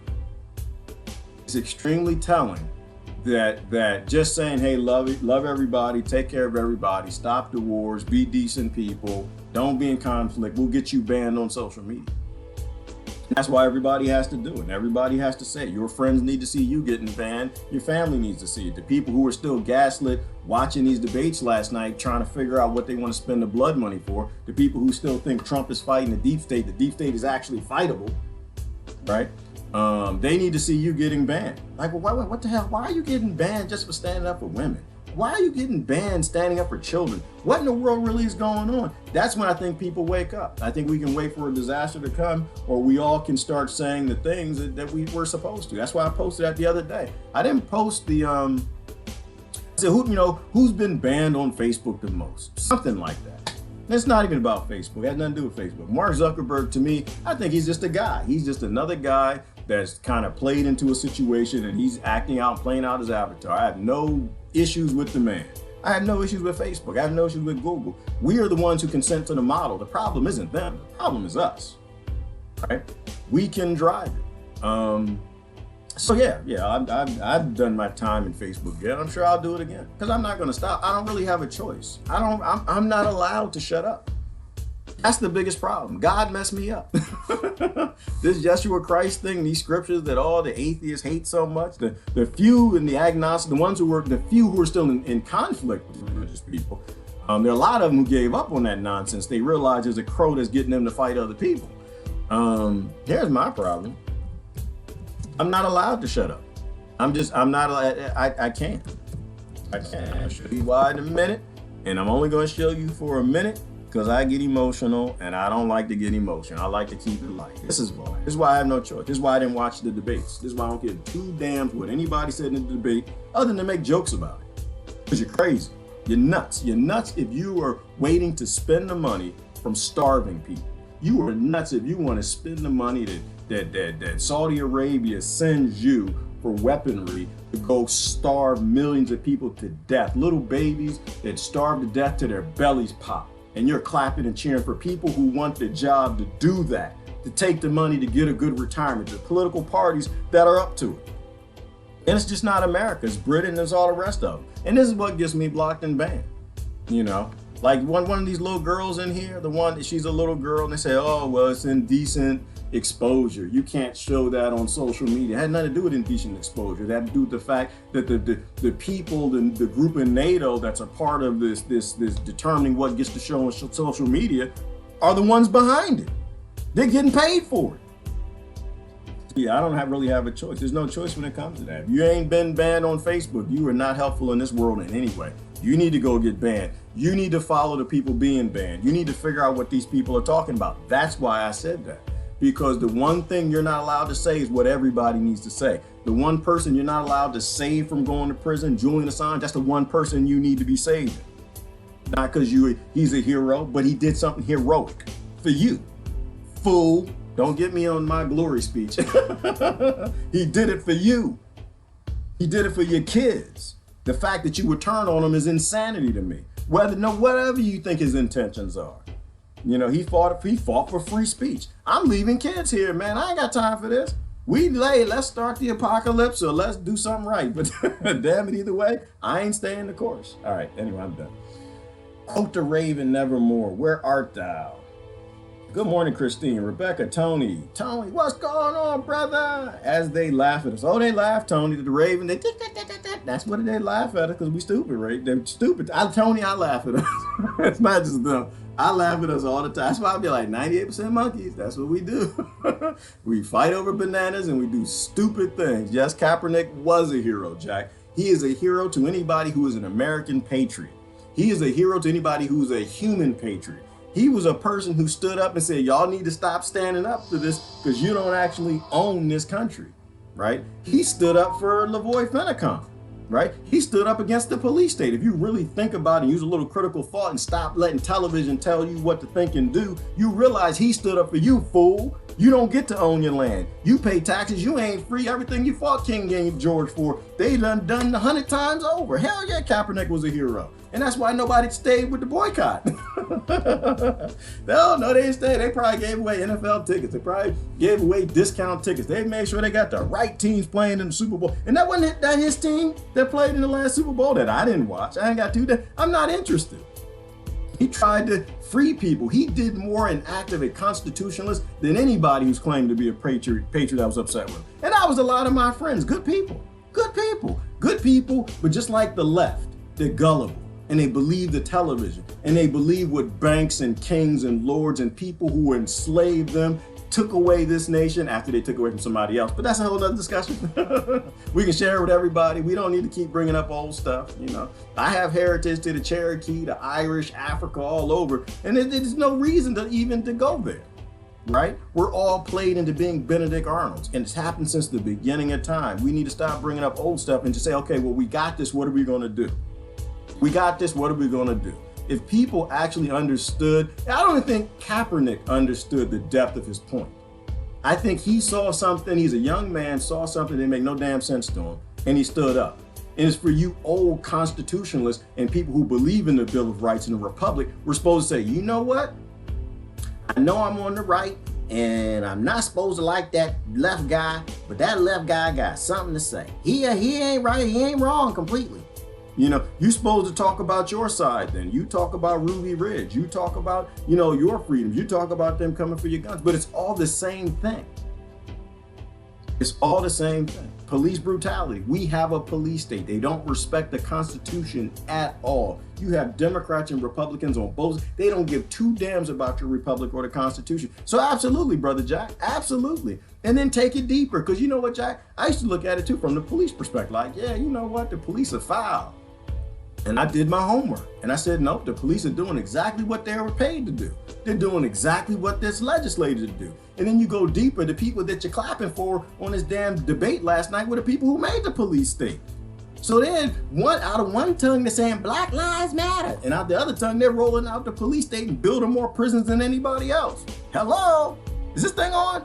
And the other side does it too. Out of one side, they're yelling, we're Republicans and a republic. But out of the other tongue, that tongue is wagging. They're just eviscerating the Constitution. Eviscerating it. You know, but, you know, people have to have critical thought to understand that. And most people, unfortunately, they can read and write, but they damn sure ain't reading and writing the right thing. They let the Raven play him. That Raven is a great example. That is such a delicious, wonderful example. The Raven plays cats into fighting. Cats that are just too dumb to figure out the Raven comes and does this every damn generation. All right, read comments and I'm gonna go. That's why the greatest power cannot fall into the wrong hands. And whatever that greatest power, Mike, if I had to answer that question, I would say the greatest power is you. If I had to answer that question, I think everybody here are gods and goddesses who are played into believing they're 98% monkeys and need to fight some other monkeys for bananas. I think the greatest power on earth is the people. Spiritual wave energy, and because it's the one thing that they go after, Mike. They need to make sure that they keep people in conflict. They need to keep beating people down and making them think they're slaves. They need to beating them down, thinking it's a struggle to win and free Assange. That's not a win. You don't win nothing freeing Assange. He shouldn't be in prison, period. You were in the negative, brother. You were in the it's not in the black, you're in the red. You don't cheer going from the red to the black. That's the, you know, but they break people, they take it away. And because they censor people so vividly and so vigorously, I think the people are the most powerful technology on earth. I think the human body is the most powerful piece of technology on this planet, the human brain. You know, but we have to cultivate those brains, right? If you cultivate a racist brain with a little bit of love, racism goes away. You cultivate a psychopathic brain, the psychopathic goes away. You cultivate the human being, damn it, you put it in the water in the Philippines, the Bajaru. What's the name, Rebecca? You put them in the water, and they create spleens that can live underwater for 5 minutes. That's insanity. The greatest technology is the human body because it can adapt to any condition. You can take it and put it in a cave, in a hole, in a cage in the Vietnam War, and they get used to it after a year or two. In a cage that's only 3 feet tall, and after a while it adapts to it and you live the human being. But then, you know, that's another point. Like, we can be abused into becoming tolerant of abuse, right? Okay, and slap happy slaves in cages, in economic systems, in currency and debt. Or you can put it into a beautiful environment and make a Nikola Tesla out of it, make an Einstein out of it, make something amazing out of it. You know, that's why I like the resource-based economy, Mike. I love the resource-based. I love the idea of giving everybody the resources they need. Take these little kids, put them in amazing situations, the best schools, the best teachers, send them all over the world, meet with all the different cultures and make beautiful things out of them. Don't break them down and make them slaves and put them in a debt-based society and teach them they need to go to school and be in conflict with the other kids that they love, they play games with, to get better grades than them, to go out, get a better resume, to go to a better college, to get a better degree and get a better job. To me, that's all the banks are doing. That's all it is. We play kids like we're the Raven. We play them into conflict with other kids, and that's a broken system. It's not an education system, it's a broken system. It's how you break people and make them psychopathic. I mean, we can fix all of it. We can fix all of it. And that's what actually was pretty funny about all of this. We really, it's just right there in front of your face. 80 years ago, we didn't have enough truthful things in the mainstream media where we could have this discussion. Now we got it. Yes, Maria, free your mind. We need to free our mind and free our neighbor's mind. Get the monkey off your back, then get the monkey off your neighbor's back. Trust your neighbor to become something beautiful if you create a beautiful situation. Idle hands of the devil's workshop. Idle hands of the devil's workshop. Okay, Patricia, let's think about it. Idle hands of the devil's workshop. No, they ain't. That ain't. Don't make that up. Idle mind is not, no, idle mind is like a meditative mind. That's a good thing. Idle hands, no, because when idle hands ain't doing nothing, they might like shooting guns and stuff. When my hands are idle, Patricia, I have to be honest with you. I'm thinking I got seeds to plant.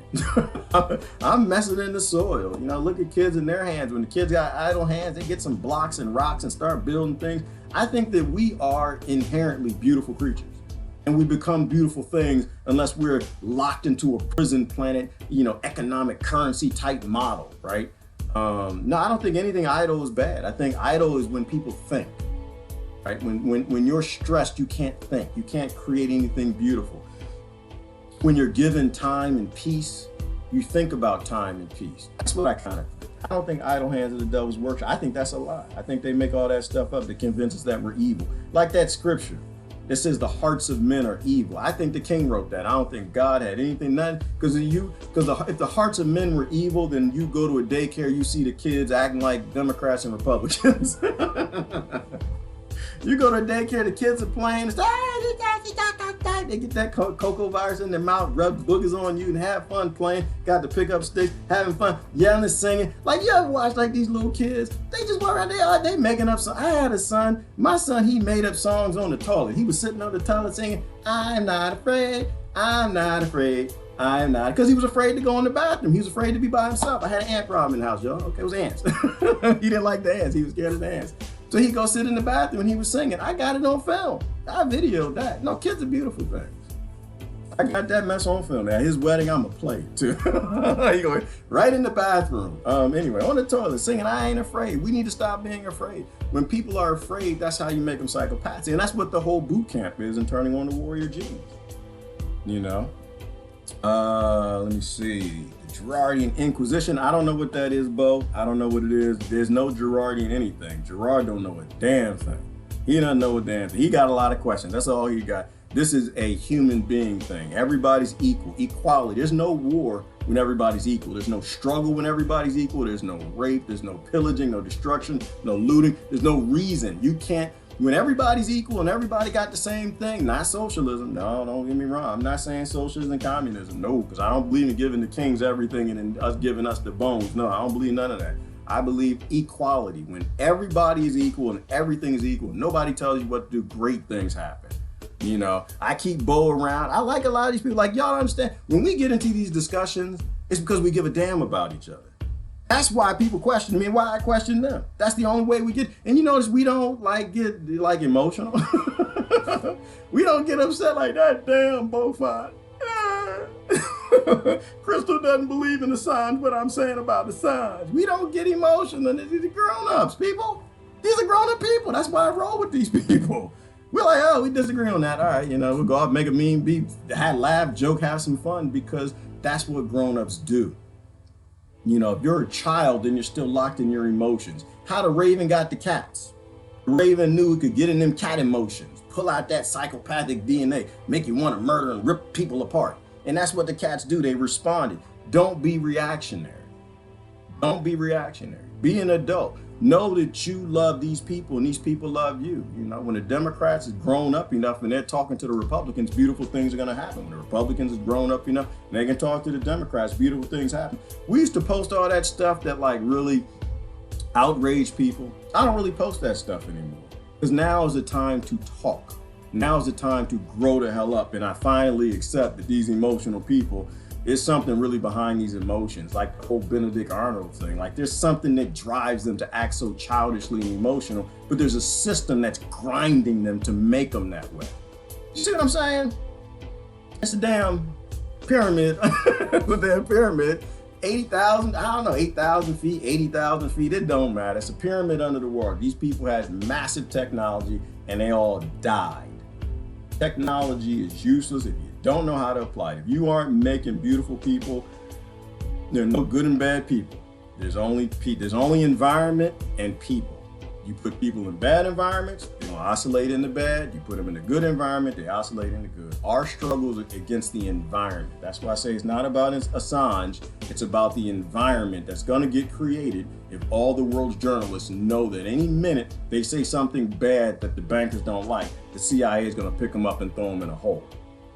That's a world you don't want to live in. I'll take the apocalypse before that. I'll take Waterworld before that. I'll take that revolution before that. But I'm not going for that. I'm not living in taking this funky matrix we have now and make it worse. That's stupid. I don't want my kids to live in that either. Bring it on. Bring your 5G. Bring all your vaccines and your force this, that, and the other. Bring it on, and let's end it. And let's hand the planet to the Ravens. But I'm not gonna cheer like this is a good idea to keep going this way. All right, let me do some comments. I haven't watched a moment of any of this stuff now in these debates. Never even know when they're on, and it feels so good. It's less stress. Well, Maria, because I think they brainwash people and they program with these signals. I didn't know the debate was yesterday. People started posting on it, and they started getting all happy about how Bernie was going to do something. He was going to do something. I was just like, no, Bernie's going to do the same damn thing Trump is doing. Because the politicians don't make those decisions. World power is not, when you got anti-gravity craft and you've got a few people owning entire swaths of social media, owning nations, your birdie ain't gonna do anything. Neither is your Trumpy, nor your Obama. They're gonna do exactly what they're told, but everybody else does what you do. They hate it when I post on sun gazing of all things. Well, probably, Amy, because sun gazing is important. Anything that any post that gets blocked is an important post. That's how you know you're onto something. Getting sick and tired of the Bloomberg ads popping up on YouTube. So am I, Maria. They need a know how that 1-800 don't call me, leave me the hell alone. They need a 1-800 I don't want to see none of your political ads.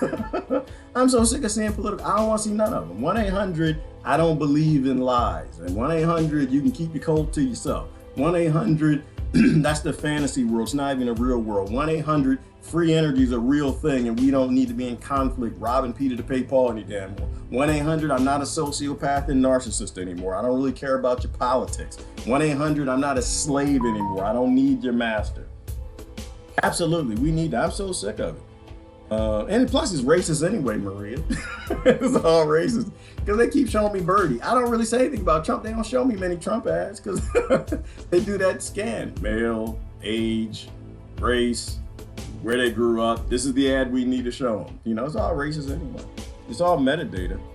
It's just mind control. That's all it is. The NFL, oh, there you go. Hunter right there. The NFL is mind control anyways. Not surprised it didn't work. There you go. Kaepernick was a hero. He was a hero to all these patriots who can't read and write, and they need to focus on that. Focus on that. Stop looking at people's skin color, their political party, their race, their religion to determine what they're saying is true. If what they're saying is true, you need to go with it. You need to look at this guy. This is a young guy. He doesn't know the whole story, but he's right about that police state.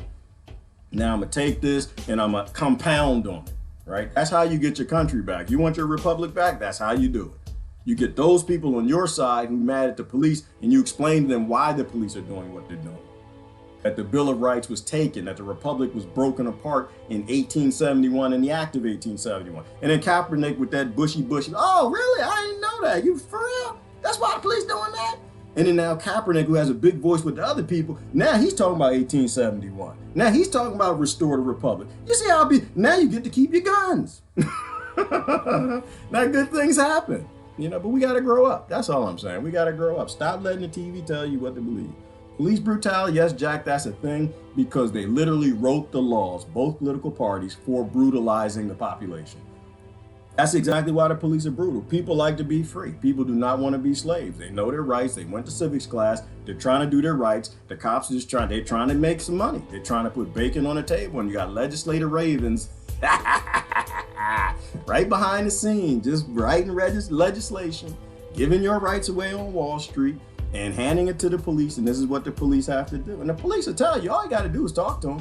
The police are like politicians. Just talk to them off the record. They'll tell you, they know that this is a police state. They know we can't keep going. The police don't want to be hated people. These are the people who grew up, the kids, they wanted to be heroes. But that's not the job. It's like the teachers. The kids grow, I'm great at teaching. I want to be a teacher. You want to be a teacher, you go be a teacher. Find out that's not what teaching's about anymore. It's about indoctrinating kids to empire.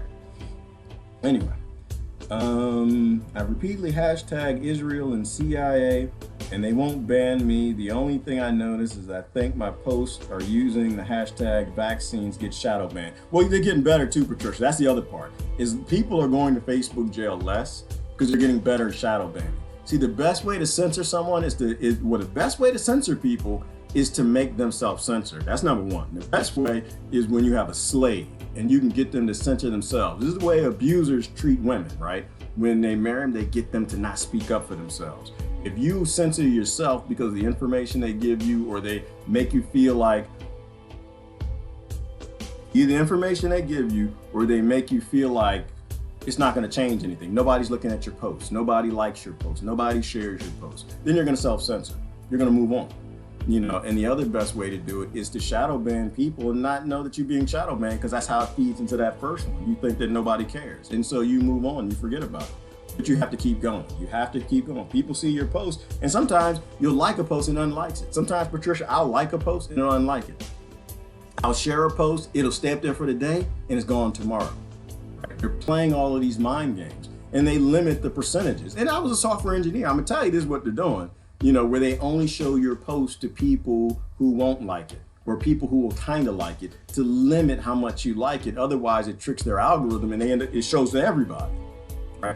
This is what they do, and it's not Facebook, and it's not Mark Zuckerberg. This is that global alliance nonsense. This is global control.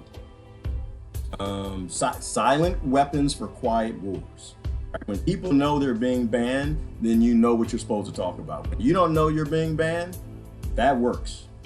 People who know they're slaves will eventually revolt. People who have no idea that they're slaves, they're gonna be slap happy. Vote blue no matter who. Oh Lord.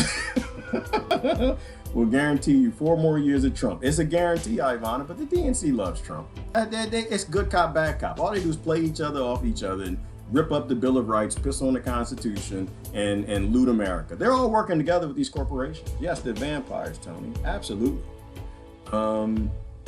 Can be abused and become what we are today. That's right. Well, they abuse us, John, into what we are today. They made us these little monsters that we are. You can choose not to participate. Yes, Amy, and that's my choice. I choose not to participate because I read them scriptures and it said, thou shalt not steal, thou shalt not kill, thou shalt not loot, thou shalt not covet, which is everything they were talking about in that debate. How to take all the money that you made from killing, stealing, looting, and spend it. And then you get to pay for your great-great-grandkids get to pay for it later on. But that's what keeps everybody enslaved. These banks that you own all this debt to that you can't ever pay back because it's fractional reserve banking, and they literally will never print enough money for you to actually pay it back. An open book air prison. Yes, we are an open air prison, Tony. The more you say it, the more you can do something about it. Like Harriet Tubman said, I freed thousands of slaves. I could have freed thousands more if only they owned it. Only if they knew they were slaves. That's why I say every day I get out here, I'm picking my cotton. I'm about to get off here, go pick my cotton now, because I'm not lying to myself who I am. 1,000 years of slaves, and you will be if you can keep acting like you're free. I hope you say the chimpanzee might be our ancestors, but it's not our ancestor. They're our cousins, but not our ancestors. Accepting your monkey lowers your expectations and your potential. It absolutely, it does, Susan. It does. I think that, it could be cousin, could be ancestor. I don't know. I'm not convinced anybody I know. I know that we have the DNA, that 98% monkey DNA. And we spend too much time in that conflict-based, evolved DNA struggle, psychopathic warrior gene nonsense. Whatever the 2% is the positive thing, we need to take that and move forward with that.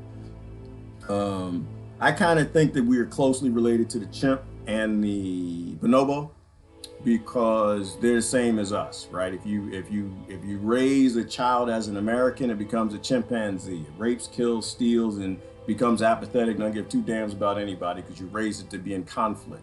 If you raise them like some of the beautiful tribes that they take care of each other, everybody's equal, they defend their women, they don't need militaries, they don't need police, they don't need laws. All the kids become beautiful creatures, they become bonobos.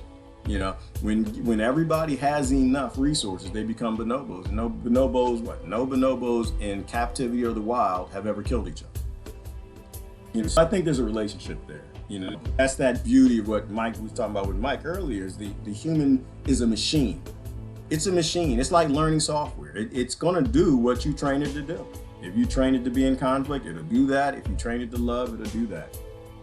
I don't pick the lesser evils. I choose not to participate in the 3-ring crap show. And Amy, that's what it is. There is no lesser evil. All you got is evil. That's it. There's no lesser evil. There's no such thing as a lesser evil. You know, and another example of that would just go right on back over here. There is no lesser evil over here. There is no lesser famine. There's no lesser starving people. There's just evil. All you got is evil. That's it. There's nothing else. You're either backing it or you're not. Then I'm not going to back it no more. Prison Planet, Tony, that's exactly what we are. That's why we homeschool, and that's a great idea. Raise your kids, give them beautiful things. We have to do that more. We do have to check the kids out the system more because they're just becoming slaves for corporations in those setups. And bring the teachers too. It doesn't mean that you have to teach. You can set up little individual teaching communities where you bring those teachers who love teaching, who want to make their own lesson plans instead of being told what to do by Washington and the Department of Education. So pull the teachers out, because there are a lot of fantastic teachers and principals, and we need to start making maybe private schools that teach kids love and empathy and working together and critical thinking, where you're not worshiping a flag. Unfortunately, we need to stop with the symbols. Like George Carlin said, symbols are for the symbol-minded. That's how they broke the Patriots, and they got the Patriots cheering banks and enslavement now. The same way they got black people cheering slavery. I'm not making up, G. You get that quote wrong every time. Okay, well, I probably do, Patricia. But like I said, the greatest functional girl. Idle hands is the devil's workshop. Okay. Cold hands is the devil's workshop. Ooh, I like that better, Anna. I like that. Cold hands, cold hearts and cold hands. That's the devil's workshop. And you can apathetically turn your face away because you're like, oh, he's a hippie, or he's a survivalist, or he's got a Dixie flag, or oh, he's got black skin, or he's an immigrant, or he's a she, or she wants to be a he, or like all of this nonsense people come up with. When you have a cold black heart, yeah, you can make a devil out of that. You can absolutely make a devil out of that. Okay, the Bible is lying then, not me. Well, Patricia, I'm not saying the Bible's lying. I'm not saying that. I think scripture was a way of documenting history. People wrote down what they saw. And I kind of leave it at that. And over time, kings have modified it to create dogmas and specifically the Bible. In my research and my study, the Bible is a collection of scriptures that's not complete, right? And a lot of those scriptures came from more ancient texts. The Sumerian text, the Naga text from Sanskrit. They found those copies. A lot of the books were removed, so it's been modified over time. So I don't think the Bible's a bad thing. I think people have to read it with a degree of caution. You have to read it with a degree of, I live on ape planet, and the apes have been trying to modify things to control me. The same way they modify the information on social media, they've been modifying all religions, all scriptures. Love is the key. Oh Lord, I'm not even sure. Maria, I don't know how idle hands became masturbation. It's that too, but that's not a bad thing. Better that you do what you do and then go find somebody else to do it too that didn't consent to it. So I don't have any issues with that. That's what people want to do. That's what they should do. Feeling good's a great thing. Making somebody else feel bad so you can feel good, that's a bad thing.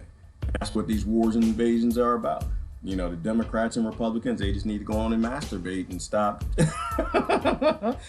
raping, looting other nations. It's okay. I want them to feel good, Maria. I really do. But plotting and planning and debate sessions on who you're going to rape is a bad idea. I want them to feel good. And we have the automation and software and the sex robots and the AI so they can have everything. We even got the automated mining machines, Maria, no matter how the analogy goes. Yes, I want them to masturbate more. I just don't want to see it. I don't see, nope. I don't see none of that. Bernie's a little too old. Nope. You do all that in the privacy of your own home. Yeah, but happy people have less aggression. They have less stress. They do happier things. Right on. Being in survival mode is a great way to be controlled. Yes, Anna, they literally keep people in survival mode. In the ghettos, the barrios, the trailer parks, anyone they can knock down from the middle class to the poor, in prisons. If you can keep people in warrior mode, you can keep them in survival mode, you can make them do anything. Because people in bad conditions, you can make them do anything you want. And that's why we had that India picture, right? That's why Trump went to India. You know, he was told to, right? They're ready to bring India back into the fold of colonization. And the Indian people showed up and they'll go for it. Why? Because they have immense poverty over there. Colonization broke that land that was full of all different types of diverse people from all over the world. People and cultures that are so lost, we don't even know who made some of those ancient temples in India. Let me see. All right. Let me get down. Get down. I gotta go. I got slavery. People think the King James version, people think KJV is not accurate. Yeah, Tony, I don't think there's any accuracy. I think there's 3,000 different versions of the Bible. People can pick and choose what's accurate. Human beings, we don't do accuracy. We do a lot of things we are not accurate, not with translation of text. We're bad. We're bad at homework. We're bad at the teacher would give you an assignment on the board. You couldn't even write down what you got to do your homework clear, let alone something that came from another language. I think there's a message, and people get so focused on the actual exact words and they lose the message. They get so focused on the messenger, they lose the message. Somebody said that. I forgot who said that. You know, so I think the whole point, love people, help people, look out for people, don't rob people, don't loot people, don't be a Democrat, don't be a Republican. These are all commandments. Don't be an American, don't be black, don't be white, don't be none of that nonsense. Don't be a subhuman. I think that's what it was. I think aliens started off, you ask me. I'm an ancient religion, alien astronaut theorist. I believe that people looked up, saw something come out the sky. I don't know if it was humans from the future, aliens, people in the inner earth, I don't know. People showed up, had technology we didn't have, and they want to control other people. The same way billionaires or rich people come to the bar and they want to control the bar. Same thing. I got things you don't. I got a Rolex. Look, y'all should follow me and listen to me. I got some alligator shoes on. I got Versace. Same thing we do. I think they did, but we got the wrong message. And others, like, was it Quetzalcoatl? I think it was Quetzalcoatl, the one who brought about an age of love and peace and Christ, Yeshua, and other consciousness. There are those who meant evil and those who probably meant good. Idle minds have space for epiphanies. Yes, they do, Rebecca. And idle people think. People who are too busy and aggressive and stressed, they don't think at all. So what do we do with the ugly women? What do we do with the ugly, beautiful people when they make it so hard to coexist? The environment, Maki. It's the environment. People are, there's nobody physically ugly, right? But people can be ugly on the inside. And the only way they're ugly on the inside is the environment requires they be ugly to thrive in that survival mode. We take away survival environments. You take away survival environments, Maki, people go back to being what people should be. If we keep the survival environments, we're going to keep rape, we're going to keep looting, we're going to keep war, we're going to keep murder, we're going to keep gangs, we're going to keep all of that. We can change the environment. We have the ability to do it. All we got to do is do it. And let them do it. Trust them to do it. Some people will come out of that psychopathic stuff in a day. Some will take weeks, some will take months, some will take years. Some will have to drive that Ferrari for a long time till they feel good. They're about to live in that big, sustainable cob hemp house till they feel free. And some might take a few generations before we stop seeing that psychopathic DNA show up. But we know it can be handed down. Like, you got epigenetic DNA that gets handed down. So you can hand down that stuff. But the more you create beautiful environments is what a government would do if they were actually governing. That's what I'm saying, they're not governing. If they were actually governing and they felt that we are all together and a part of us, the first thing you would do is fix the environments so you stop creating psychopaths that kill your other citizens. But they're not doing that. They're just doing what corporations tell them to do. All history has been manipulated. Yes, it has, Amy, because if you control people's history, you control their future. None of it's accurate. Talking about the Bible, Patricia? Probably not. But there's an underlying message of love people in all faiths and religion that people should focus on. Create a thriving environment for all. That's it, Kim. If you can do it, and we can do it. It's not an if. We can do it. We can do it, but it just involves talking to people. People don't like to talk. They like to be right. They like to beat each other around with the facts they know and the links they have and the things that they have not experienced. Trauma and pain triggers emotions, not the word. Yes, it does, Christine. Think about it. The world capitalism capitalizing on the suffering of others. That's all it is, John. It's a slave plantation. They capitalize on the suffering of others, and they have debates about how they want to spend the money. It's a sick thing. It's like the reparations debate. Like I said, John, I have no interest. I don't want none of your reparations because you never stopped. You never stopped slavery. Why do I want any of your money? I grew up, they put my best friend when I was 17 in prison. Slavery never stopped. Slavery's still going on. They did not stop anything. All they did just made it all inclusive. They instead of got slaves in one country from Africa and Ireland, now they got slaves from everywhere. All over the world we got slave plantations. So I don't want none of their money. I'm not interested in the cotton trade. I don't want to be in the cotton business, John. I don't want to be in the cotton, so I don't want none of their reparations. And besides, if we started with reparations, I've said it before, we're not starting with a race. You're going to start with the group of people who's abused the most. And the two groups that are fighting over who was abused the most. Every race, every religion, every nation, every land. Because I know I gave it to one group, but now it's a debate. It's like, who you talking about? Us? No, I ain't talking about you. It's a debate now. I don't know if it's women or if it's children. The most abused group on this planet is women and children. So if we're going to start with reparations, if we're going to be that apathetically rob Peter to pay Paul ignorant, then the reparations, it starts with women or children. That's who it starts with. Maybe old people. They might be in the running too, but it damn sure ain't young, healthy, strong men. It ain't none of us. None of us at all. Zero. Zilch. We have a patriarchal society. Stop it. I have to clear myself, and I have to correct myself because I said something wrong yesterday. Washington State. Well, apology is too strong. That's too strong. I don't want to apologize. I'm not going to apologize to Washington State. No, I ain't apologizing to them. But it is legal as of last year for breastfeeding in public in all 50 states. That's a nice, well, it's a thing. It's a thing. I have my problems with it, and I'm not apologizing. Because the last two states, what was it? Idaho and Ohio last year finally said that women can pull nipples out in public and feed babies. I had a problem with this, people. I still got a problem with it. Like, once again, it's like with Assange. You know, why would you cheer to free Assange? That you're going from the red to the black or red to the red. That's not a step forward. It's not a step forward to write a law that says, yeah, women, your nipples are like men's nipples.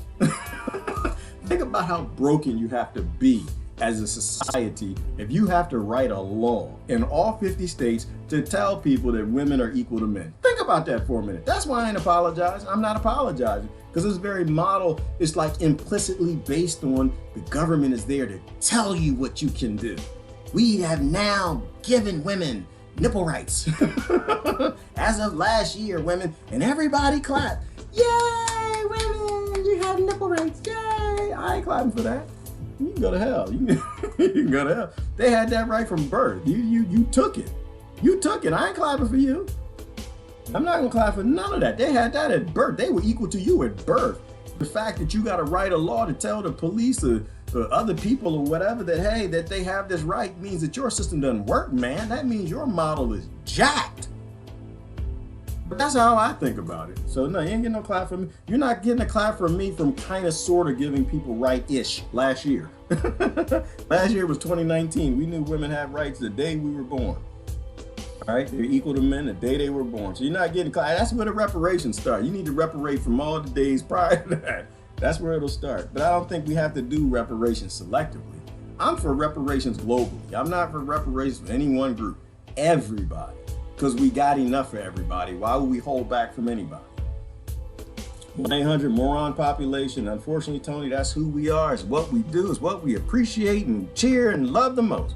We are just morons. We're kept moronic. To be fair, we are kept moronic. We're not by default moron. We don't like to read and write. We don't like to think. We like to let TV tell us what to believe.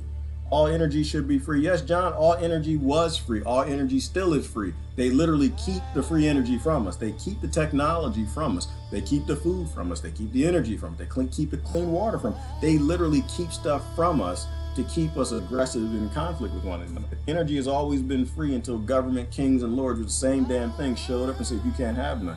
They take it from one group, give it to another to keep them in conflict with each other, just like that damn raven. That raven's a great example. They don't like it when you raise a free thinker. No, Amy, that's the most dangerous thing you can have. And they label free thinkers, like especially these soldiers that go to war and come back. That's why they're at the top of the domestic terrorist list, because they're thinkers. They go to war and they come back like, wow, it wasn't even about anything y'all said it was about. And what they say is happening there is not even actually even happening there. You know, and Julian Assange stood up for those people. Julian Assange was probably the biggest supporter of American troops on this planet. Not one politician can top him. He is not a traitor. You're a traitor if you're actually standing with the people who are fighting against free speech. His credentials, who he knew, where he got money, whatever happened, none of that's significant. The only thing significant is the principle. He stood up for the troops. He actually stood up for the troops and the victims. And they have a nerve to call him traitor. They're insane. That's insanity.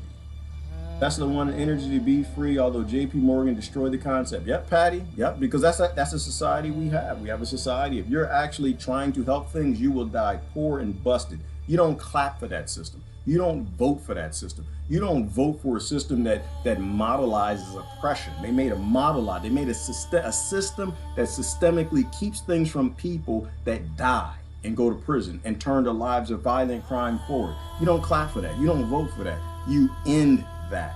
You remove all your support for that.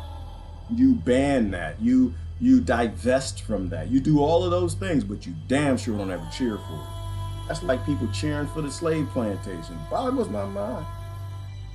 Fill your mind with hate and fear. Think exactly what the rulers desire you think about.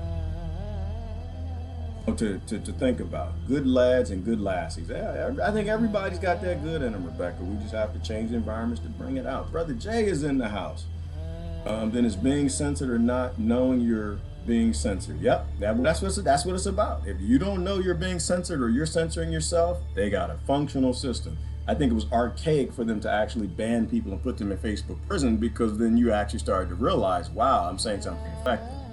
Now you don't know if you're saying something effective. You don't know if you're right or wrong because nobody likes it, shares it, or whatever. I appreciate, you know what, the people I appreciate the most, the people who are like the strongest aren't me, Jay. The people I think who are the strong are the people I see. I go out to their pages, Jay. Nobody likes anything they post. They all day long.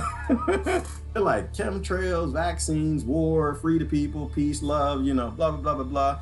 And they don't get one like. And I go down their thread, timeline, and I just see every single post. No likes, no shares, nothing. And those people never stop.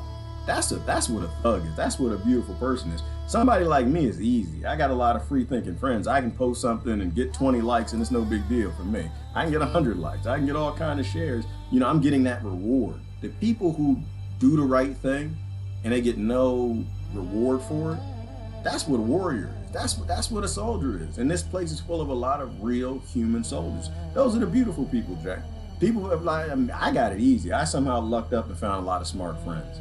But the people who friends, family, and they don't have anybody liking their posts, but they don't ever stop, those are the warriors. Those are the people who are going to change this thing. All right. Vote blue if you love poo. Exactly, Maria. If you like the crap sandwich this world has become, if you can't wait for extinction to end, vote blue no matter who. Vote red if you want to be dead. That's how that works. I don't think they even lie. People know that, but people are scared and they're not seeing the bigger picture. Open air prison full of geoengineering. Yep, the planet is being geoengineered, Marie, and I got some weird theories I'm working on. Somebody's geoengineering the planet. The climate's definitely shifting, but somebody's shifting. It's not shifting by itself. I don't think these things are accidental. I think these things are a lot more intentional than what we might think. We will discuss this during our annual performance review. Let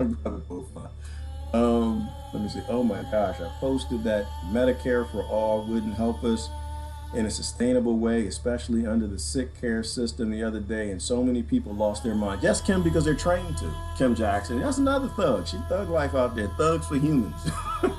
You got to post it and just take the hits. Because the people are indoctrinated. They're given talking points and they're slaves and they're told what to believe. You know, how do I deal with the healthcare people, Kim? For me, I came from, you know, a culture of you don't let people die. We don't need universal healthcare. I don't want it. Y'all all in Europe, I know y'all, oh, we love our system. I don't. I can't do that about your system. I came from a culture of you don't let people die. If somebody comes to you and they're coughing and you're dying, you do anything you can for them. You don't have to call it nothing. You don't have to make sure the insurance companies get their cut, the pharmaceutical industry get their cut, the machine makers get their cut, the hospitals get their cut. You don't have to be all cronied up in some legal setup that's corrupt and dirty. No, you just don't let people die. That's that simple. The right knows that and the left knows that. I just avoid the keywords because the keywords are stupid. And besides the fact, Kim, I tell them to your face right there, they don't even know what health is. If your politician's been sick this year, they don't know what health is. Your doctor's been sick, they have no idea. These people are talking in theory. You can't give health care to people who don't know what health is. But people know with Medicare. Yeah, I don't like the name, but you don't let nobody die, especially old people, especially women. Women have bodies of creators. Hell yeah, they need more money to take care of their bodies. Because they are they literally create life. So, but these are things that people know. I just avoid the names because they take the name Medicare for All and they trigger it, right? They set it up with these endorphin responses because their friends on the left said it or the people on the right said it and they hate it. And one side thinks it's love and the other side thinks it's hate. And to me, it's just all stupid. It's just corporations. It's just corporations who want money. And they write the legislation, they make it sound good to one side, they make it sound bad to the other side. All right. Good morning, Aaron. About to get out of here. Let me see. That's not an accurate statement about bonobos. What's not accurate, Bo? Look it up. Look it up. Do your research. This is what the zoologists say. I'm not a zoologist. If you go out I'll post a link. Go out on YouTube and do a search for bonobos versus chimps. And they'll tell you the differences. One is evolved more matriarchal in abundance. The other evolved in conflict and no abundance. One became patriarchal and they kill each other. The other became matriarchal. It's about scarcity, and it kind of explains the psychology of the human being. The thing that you don't have becomes what's valuable, right? That's why there's no gold in Fort Knox, right? The billionaires, trillionaires took all the gold because they wanted the most of it. Whatever you don't have that you need, that becomes most valuable. You control people with it. Well, the matriarchs did that in the bonobo community. The males had food, they had water, there were no gorillas where they were. So they had all that, they had safety, they had all of that. The only thing the whole tribe didn't have was the coochie-coo, cuckoo, coochie-coo. And so the matriarchs, they use that to create peaceful males, right? Like, hey, you got to work together with others. You ain't getting no coochie-coo. And that's how Peg did it. Peg from Benedict Arnold. Peggy Arnold. That's how she did it. Powerful thing. Everybody has their power. You just gotta use your power for good things. And the bonobos use their powers for good things. But look it up. It's just science. It's science. I don't know how exactly accurate it is, but when the zoologists say that, and that links up with what the neuroscientists and the behavioral scientists and the psychologists, and they all say the same thing, I back out of it and I just take my monkey stuff and be like, it's my 98% monkey, ain't never studied it, but it actually makes some sense. Once you leave your body, you see life through different eyes. I think so, Amy. I think there is a real good studies are being done into life after death. What is that called? Near-death experience, NDEs. A lot of great books on it. We talked about that a lot. We aren't actually monkeys. We're spiritual creatures that are infesting these little monkey machines. For what reason, who knows? Everybody's got their theory, but people never die. And you need to live like you don't die. Because once you have fear, they control you. If you fear your government taking your life, you fear a police state, you fear the Republicans or Democrats, then yeah, they can control you and make you stupid. When you don't fear people, you can make beautiful things and become beautiful things. Good morning, Emma. Good morning, Alex. I gotta go. For many writings of books of religion, there are interpretations. And that too, Amy, not just the translations and copies of copies, but then there's the language shifts, right? There's the slang, there's the unspoken language stuff, but then on top of that, you got your own little interpretation. I like to keep it light. I just like to keep it light. Love everybody, take care of everybody, and it's really that simple. You're not being struggled with anybody over one little word from one little text from one little book that you didn't write, that came about at the time. Nobody's alive, still speak the language from a land that you don't even live close to, that the king gave to you, and your mommy and daddy put on your hand. All right, that's stupid. That's stupid to be in conflict with somebody over all of that. That's what I did. That's I know stupid. That's what I did my whole life. My whole life. I was in conflict with all of y'all. You atheists, you Muslims, you Islam. I was in Hindus, Buddhists. Y'all were all wrong. I was right. Why? Because my daddy put the book in my hand. And then you think about it after a while, you're like, damn, like outside of the science and archaeology, like that's really stupid. Who the hell was, why in the world? I was so controlled. I was made a Benedict Arnold. I just laugh at my past. I laugh at my, tomorrow I'll be laughing at me today. Create a thriving environment for all. Yes, Kim Jackson, easy to do. Get way down to the bottom. Women have the right to have nipples. Right, Susan, well, that's what it was about. That's all the legislators got together. And that was originally why I was upset at Washington. They apparently wrote a law that said women's nipples have rights now, but I'm upset with them, the fact that they all got together, the Republicans and Democrats all had these meetings, spent millions of dollars in every single state. It wasn't just Washington. It was all of them. They all literally met and spent millions of dollars. Airplane rides, pens, pocket protectors, Post-its, get all this got together, get my talking points, have speeches, mic set up, lunches and bagels and stuff to just discuss whether or not women's nipples are equal to man's. I'm sorry, I just want that system to burn. I do. That's my only issue with Trump. He didn't burn it down. I just want it to burn down. The idea that you would even engage in a discussion. Hey man, come on, like, what if somebody came to you, Susan? Hey, let's have a discussion. Let's talk about if women have rights. Would you even engage? You just slap the hell out of them. That's what you do. You don't engage. You don't.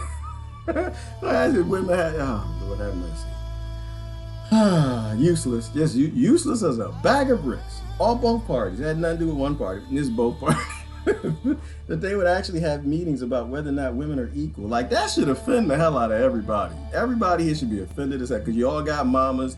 You all got wives or sisters or nieces or something. It should offend that, and some of y'all got yourself. All right, women in Europe never lost their nipple rights. Oh, they didn't even. I didn't know that.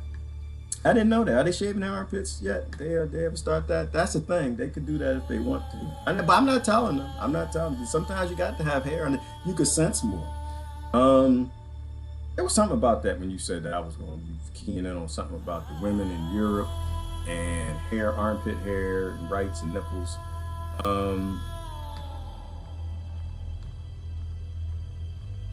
You just hit on something. It's a talk or lecture I listened to yesterday or something.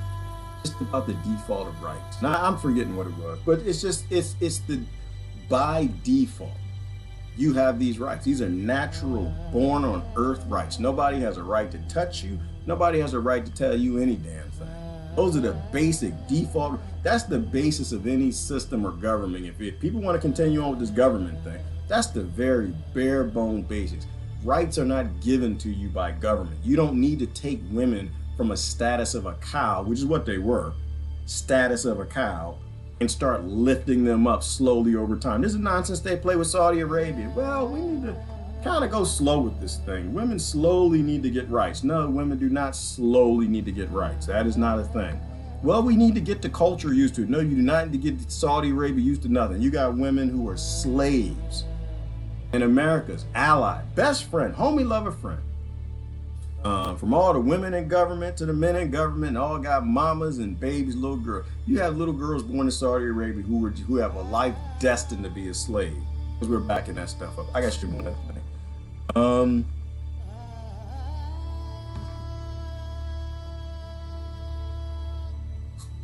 All right, I had to think about it. I told you the greatest function. The greatest not for show. Here we go. Sentinel Island.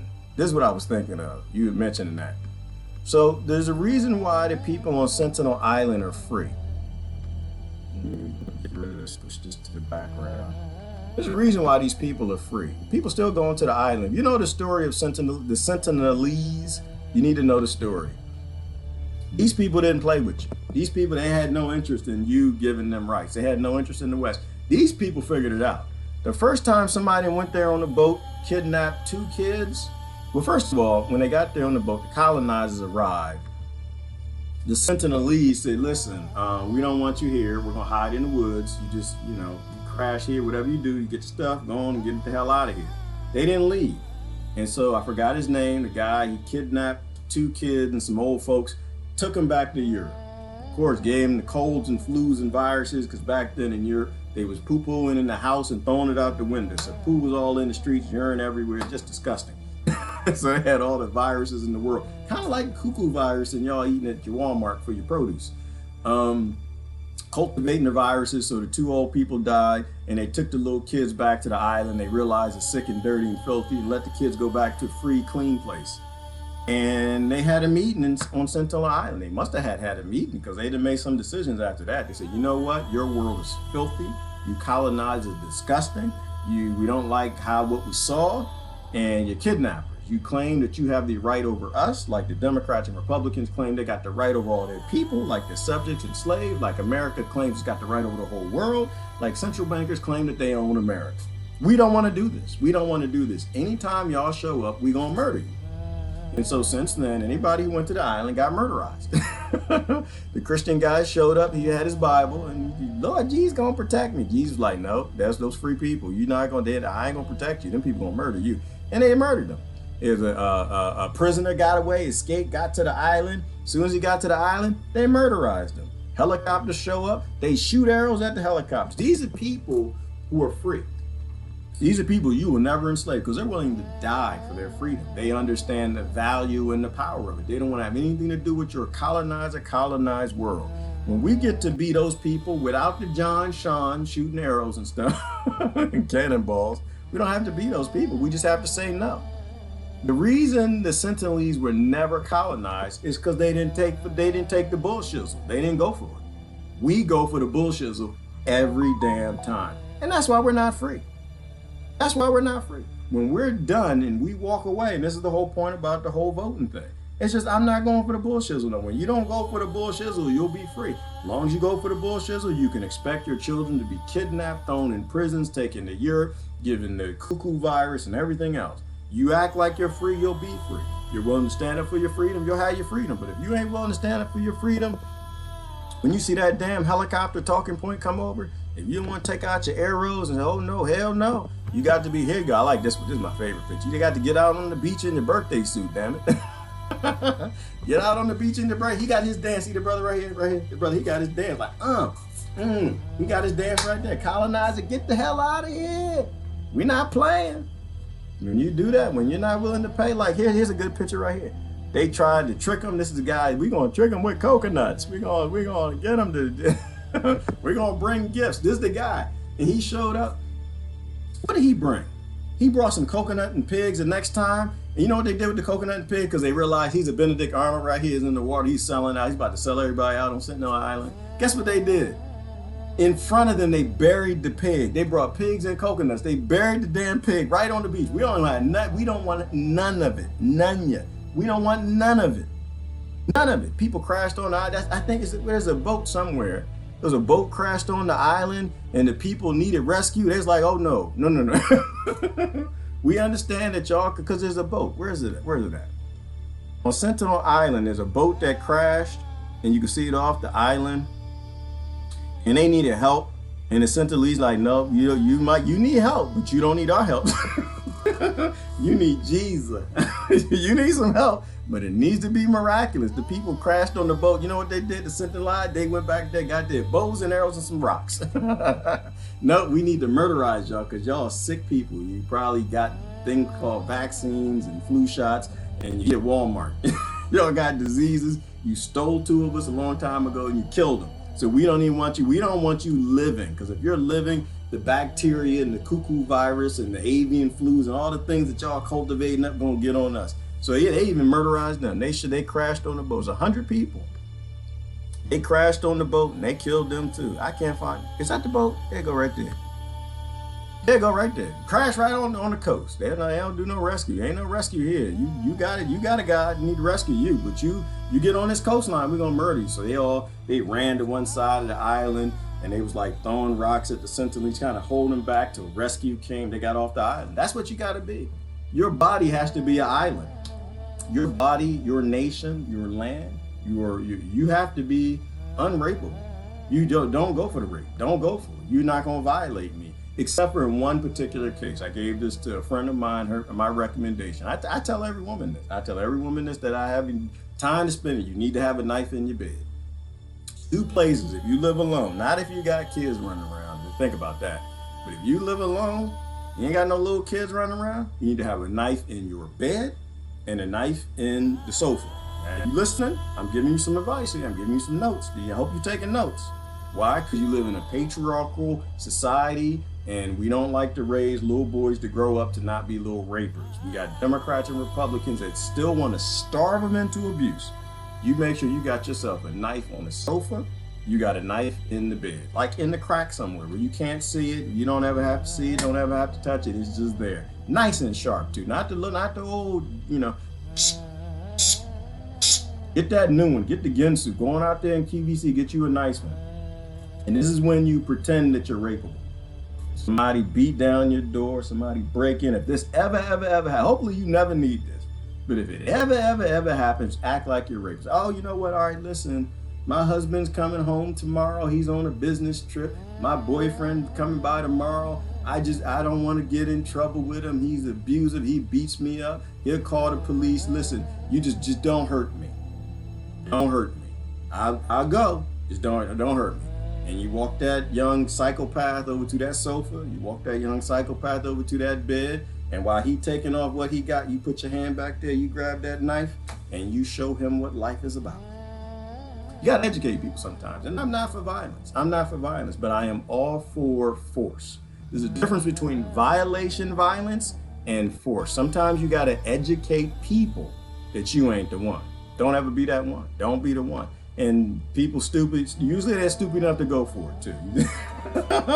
That's what you do. You act like you're going to your political rally. You act like you're going to get along with it. You're going to go along with it. You say, nope, you know what?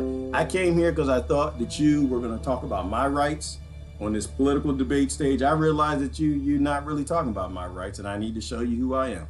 I'm going to let you lose. I ain't going to vote for you, and I don't give a damn if you win, because it doesn't really matter. Sometimes I think you got to show people your resolve. If you don't have any resolve, if you can let people push you over, they won't push you over. You can let politicians lie to you, they're going to lie to you. You can let somebody abuse you, they're going to abuse you. But when you show them that you ain't the one, they're going to go pick somebody else. All right, how you get going? Listen, this is Gerard. Y'all have a wonderful, wonderful, wonderful day. Great talk. Benedict Arnold Earth. We need to stop being Benedict Arnold. Not that Benedict Arnold is a bad guy, because apparently he was not. Not that Judas was a bad guy, because apparently he was not. But it's obvious that we've built models that make people sell out. And that's what we need to change. So anyway, this is Pat Riley. Gonna take us out. Y'all have a great day. Break them chains that bind you. 'Cause I wanna break the chains that bind you. Do you wanna set the world free?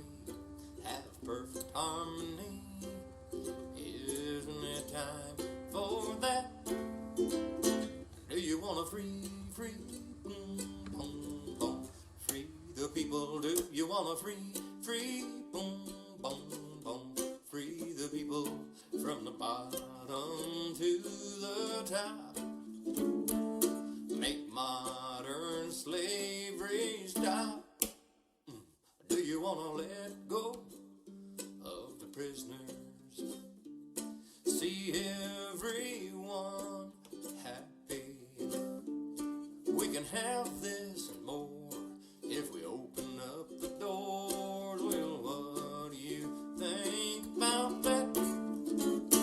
Do you wanna free, boom, boom, free the people? Do you wanna free, boom, boom, boom, free the people and Mother Nature too? Close down all the zoos. Do you wanna boom, boom, boom, boom, boom? Do you wanna boom, boom, boom, boom, boom? Do you wanna free, boom, boom, free the people? Do you wanna free?